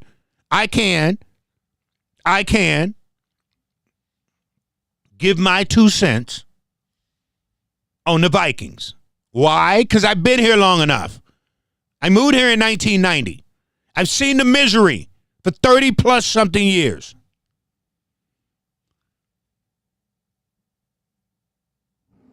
Hey, Tim, thank you for hanging out, man. I definitely appreciate it. You have a good night too, my friend. But I'm about to close this thing down. But I cannot close it down without talking about the Vikings. I just can't do it. It wouldn't be right. I was going to wait for my grandson to get over here, but I don't know when they're going to come over. Because you know my grandson is a Viking fan. And we were going to do a little Viking take. I may just go get him and bring him over so we can just do this. Or have him over here, have him spend a night, and then I can just take him to school. Because he. But here's my thing. Hear me out. I know. But you can be on the other side of history, right? I know everybody always talk about the Herschel Walker trade. I know that. Dallas have been thanking you guys forever for being that stupid. But you got an opportunity to pull that off. So let's think about it. Let's look at the Cowboys today. They trade Michael Parsons. Dallas get all of this here. I don't know if it was picks. I don't know what it is. But whatever they did, they turned that franchise around. Exactly, Tim. That's where I'm going. You got to trade JJ. Listen to me. Listen to me. I know it's going to be hard for y'all to put two and two together. It's going to be hard for y'all to understand what I'm saying right now. But you have to trade JJ today. You got to trade him. And I know what I'm about to say next. Everybody's going to lose their damn mind. But listen to what I'm saying. If you trade him, and you get these picks from here, picks from there, you pull a couple of people here, you trade here, you nickel and dime this thing for a couple of years to get everything going. Tim said no. Listen, Tim, nickel and dime a little bit like Dallas did. You do what Dallas did. Look at Dallas as a blueprint of what you can do with a superstar. Right?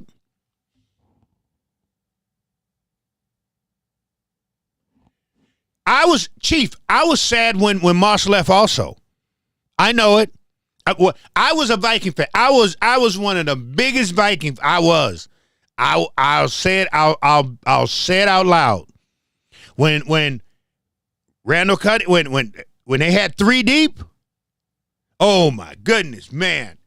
I'm like, they've got to win a Super Bowl. There is no way in the world anyone would have told me, looking at that team and watching that team play, that they wouldn't win a Super Bowl. There's no way it could work. There's no way it could happen that team right there with Robert Smith, 3 deep, could not win a Super Bowl. That defense that they had, oh my God. And they didn't. They even had me fooled, brother. They had me so deep into Viking lore, I was seeing purple. I did not, for that whole year, I did not see Green Bay at all. I could care less about, I didn't even watch Green Bay play. I watched the Vikings play. That a whole year, they were just tearing it up. I'm jumping out of my seat for the Vikings. I'm losing my mind for the Vikings. Screaming and yelling. I'm talking crap. It was so bad. I'm going to tell you how bad I was that year that they had Jake, that they had the Three Deep people, Chris Carter, Randy Moss. It was so bad I was fighting with Packers people. It was that bad. Right, Chief? It was fun.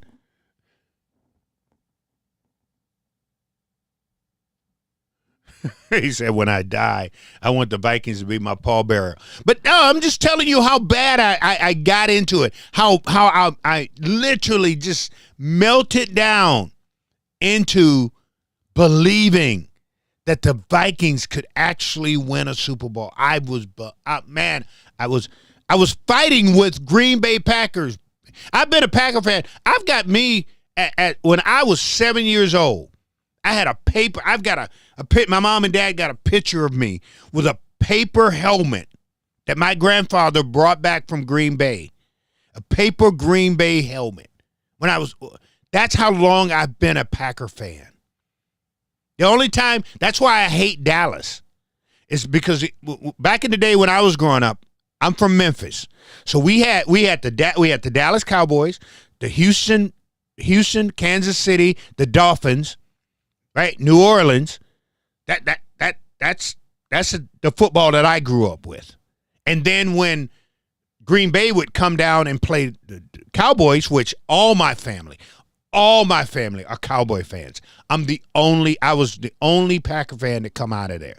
That's how long I've been a Packer fan, except for 1 year. 1 year, I turned my back on the Packers.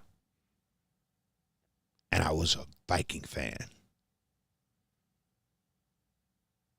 I even bought a jersey. I have a Randy Moss jersey. I do. That's how much I believe it. Went and bought and paid all that money for that jersey. It's supposed to be a real authentic. I didn't want one of those you get from Target.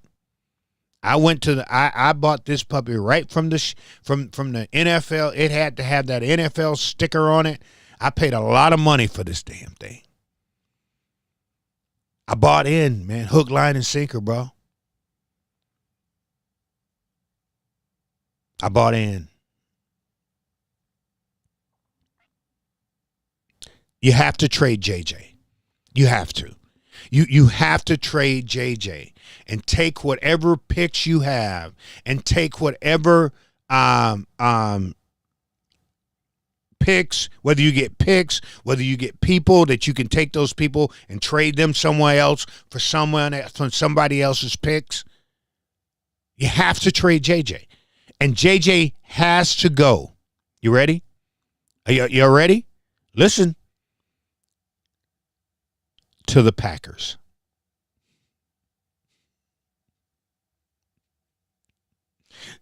JJ has to go to the Packers.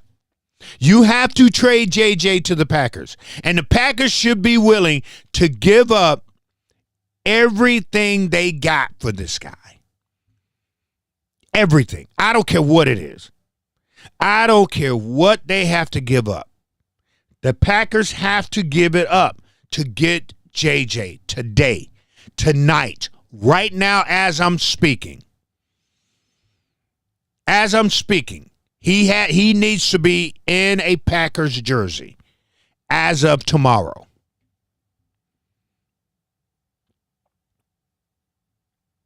Yeah, I know y'all said that would be insane. That's what I'm telling you. That's why I'm telling you it needs to happen. Because number one, it would be insane. Number two, it would be crazy. Number three, it would be insanely crazy, impossible, nutty, but the Vikings would benefit from what I just said. They would. They would have all these picks, all these draft picks. They could the guy the guru that they're supposed to have bringing in. And then watch this. So you trade JJ to the Packers. The Packers give you all of this here stuff. You go, there's this kid. Y'all, man, if y'all didn't watch, if y'all have not been watching, Broncos need him. Patriots. Hey, Tim, cut it out. Cut it out. Cut it. Just you cut it out right now. Nobody else needs him but the Packers, Tim. Nobody else needs him. There's this kid. Listen to me. If y'all never seen Northwestern play, you need to go watch this kid. His name is Stone. This kid is the real deal. The Vikings need to suck for a couple of more years. They take those draft picks that the Packers give them, and they wait and they maul themselves around, and then they go down to Alabama and they go down to LSU, and they pull those kids out of there. They bring them into their facility. This kid Stone is a quarterback for Northwestern. They don't play this kid at all. They let this kid sit on a bench, and they let him marinate for 3 years. Listen to me. For 3 years, he never gets to play.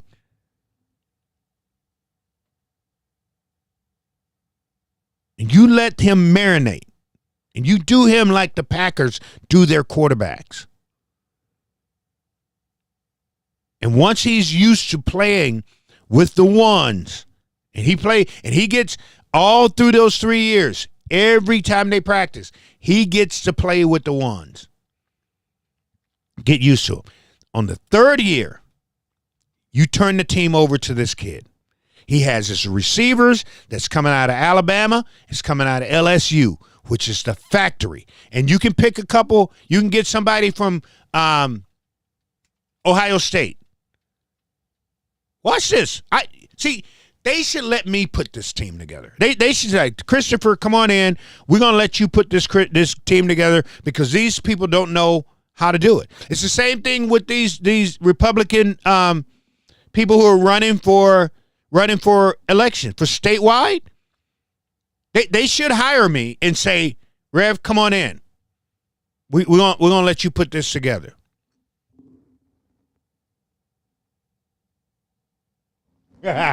Tim said, you're either on something or you're on to something. Well, I haven't taken my medicine for tonight. So I'm on to something right now. But that's what these Republicans should do. Because they don't know how to win. They don't know how to win. They don't. If the Republicans lose this coming election, they can blame themselves. They should just call me. Come on in, Rev. What should we do? I try. That's what I tried to do with Jim Schultz. Jim Schultz fought me tooth and nail. Jim Schultz, he did.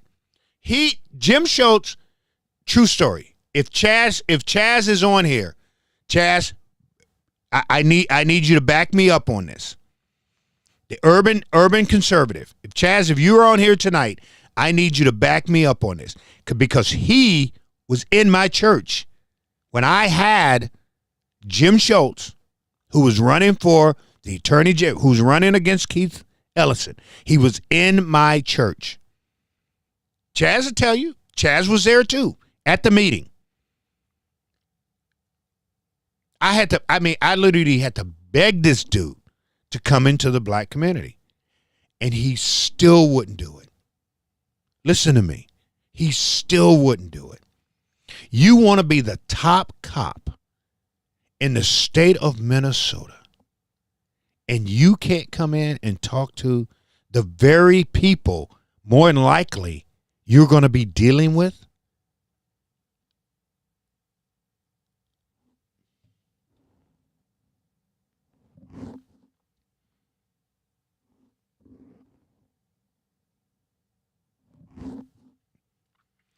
My church is right off Lindale and 30th. I'm right in the heart, literally right in the heart of North Minneapolis. It's right on Lindale and 30th. That's where my church sits. Hey, what's up? AB 2003. About 2003. Did I get that right? AB 2, the number 2, 2003. That's pretty good. About 2003. What's up, man? But hey, I got to get off this thing. But again, he wanted to be top cop. And I was like, okay, I'm with you. I said, I'm with you. I'll roll with you. But I need you to come into the black community and tell the black community that even though you're a Republican, that you're going to look out for the black community. Hey, good night, Tim. I appreciate you, man. Thank you for coming hanging out. He wouldn't do it. Ryan Wilson came to Shiloh Church right on Broadway, held it down with the black community. Ryan Wilson. And I feel sorry for Ryan Wilson because Ryan Wilson was on a bad ticket with some bad people. He was. But Ryan listened, and Ryan came to the black community, and Ryan spoke to the black community. And the black community liked Ryan Wilson. That's why it shocked me when I saw he was vice governor running for vice instead of running governor. This man was a stone's throw of winning a statewide election.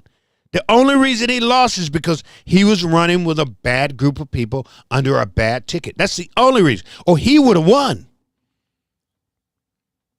There's no reason for him to be running as VP. None. They got that backwards. Because I can sell Ryan Wilson to the black community with no problem. I can take him around. He can talk to. I cannot sell Lisa to the black community. I just can't do it. Like I said, that's like me trying to sell Walter Hudson to the black community, even though he's darker than she is.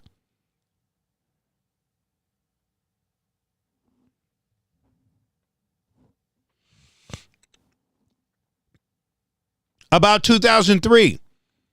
What about, hey, I got a question for you. He said, Tim Walz and those Somalians sure are destroying Minnesota.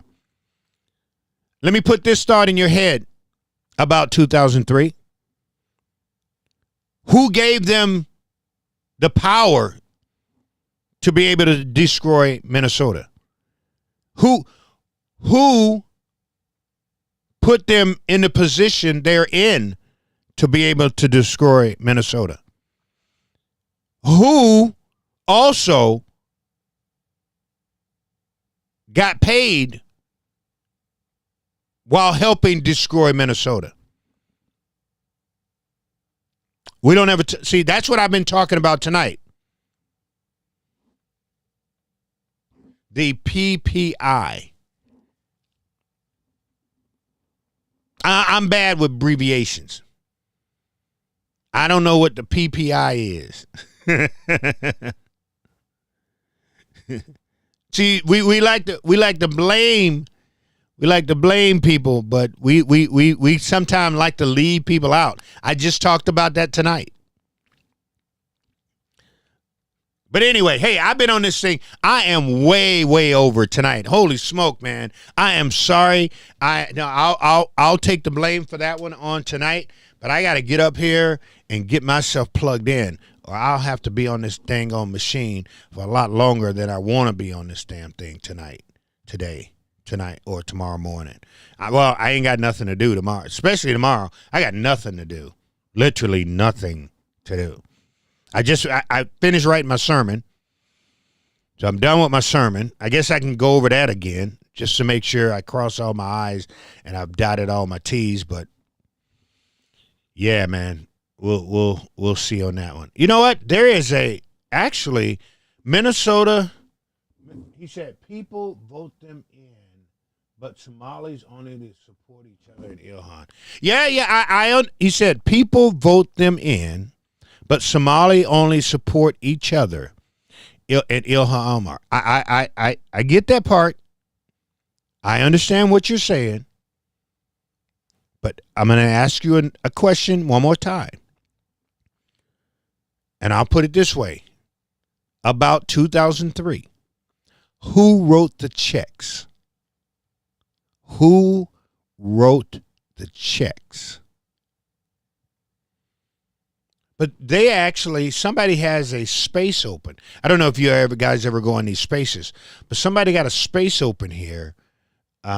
Minnesota Social Services, fraud, Trump versus. I may have to go jump in that. I may have to go jump in that and see what they're talking about. Because if they're talking about Minnesota, because half these people are not even in Minnesota, I may have to go jump into this here space and see what they're talking about. See if they give me a mic. See if I get an opportunity to talk to them. But okay, I'm gonna jump off this thing. But about 2003, think about what I said. I got to get off this thing, my brother. I appreciate you jumping on and talking with us and things of that sort. Thank you very much. But I've been on here for 2 hours. How long have I been on this thing? I think this is my longest video ever. Ooh, 2 hours and 30 minutes. Well, other than when I'm talking to Dexter Taylor. Oh, speaking of which, I haven't had an opportunity to talk to Dexter. We've got to get ourselves clinging here. Dexter Taylor, if nobody knows, usually I have a hat that says, I stand with Dexter Taylor. And if you know who Dexter Taylor is, Dexter Taylor is who I call my political prisoner, who the state of New York put this man in prison for 10 years. For 10 years, he's in prison because he put together a gun. Those are facts. Those are true facts. Look him up. His name is Dexter Taylor. Look him up. I haven't had a chance to talk to him in a while. Got to get a hold of Carl. I know Carl's been in the hospital. So we've been sick. I've been sick. Carl's been in the hospital. So it's been a hell of a time trying to get us together so we can make this here work. But at 2003, I'm going to answer that question for you. The white liberals wrote the check at 2003, and we've got to hold them accounts also. The white liberals are the ones that were supposed to be doing the checking and making sure that these people was on the up and up, but they didn't do that. But they also got kickbacks from these people also. So they made money too. So it wasn't just Tim Walz and the Somalis. It wasn't. Because this fraud, my brother, had been going on. Like I said, if you didn't see the beginning of this, go back to the beginning. I lay it out. I lay it out as much as I possibly can so you can understand what happened. But hey, fam, let's get off of this thing. I appreciate you guys, man. I so thank you for coming and hanging out with me and giving me somebody to talk to and something to do. But anyway, so we're going to be done for tonight. And what else is there? Is there anything I have left to say? I'll see you Wednesday. Sounds like a deal? And always remember to understand and realize that the God that we serve is the almighty God. No if, no ands, no but. I don't care. Listen, I don't care what anybody else tell you. I can tell you what God has done in my life. I can tell you how he's changed my life. I can tell you once I gave my heart, my mind, my spirit, my soul over to him, things totally changed in my life. I would not be here with you if not for the higher up. If not for my Father. This is a God that I can guarantee you. No. I can promise you that he will clear your mind, your spirit, and your soul. If you got chains wrapped around you, he will break those chains.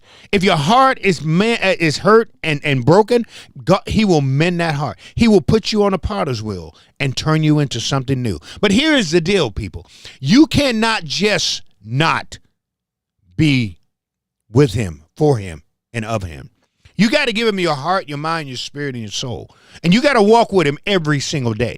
So a lot of times we don't even get up in the morning. We don't say thank you. We don't get up in the morning. We don't pray to him. We don't walk through in the afternoon. We don't say nothing to him. At nighttime, we just get in the bed. We don't do nothing.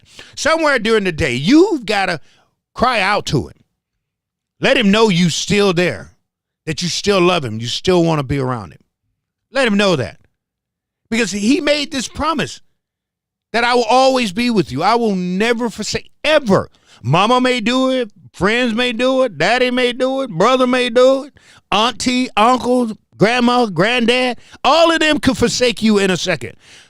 But the God that I serve said, I will never You may turn your back on God, but the God I serve, I will never forsake you. And for that reason, and that reason alone, that should put a smile on your face. And y'all know what we do with those smiles.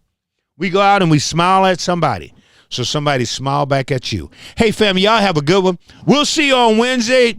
I'm sure we'll have something else to talk about. Peace.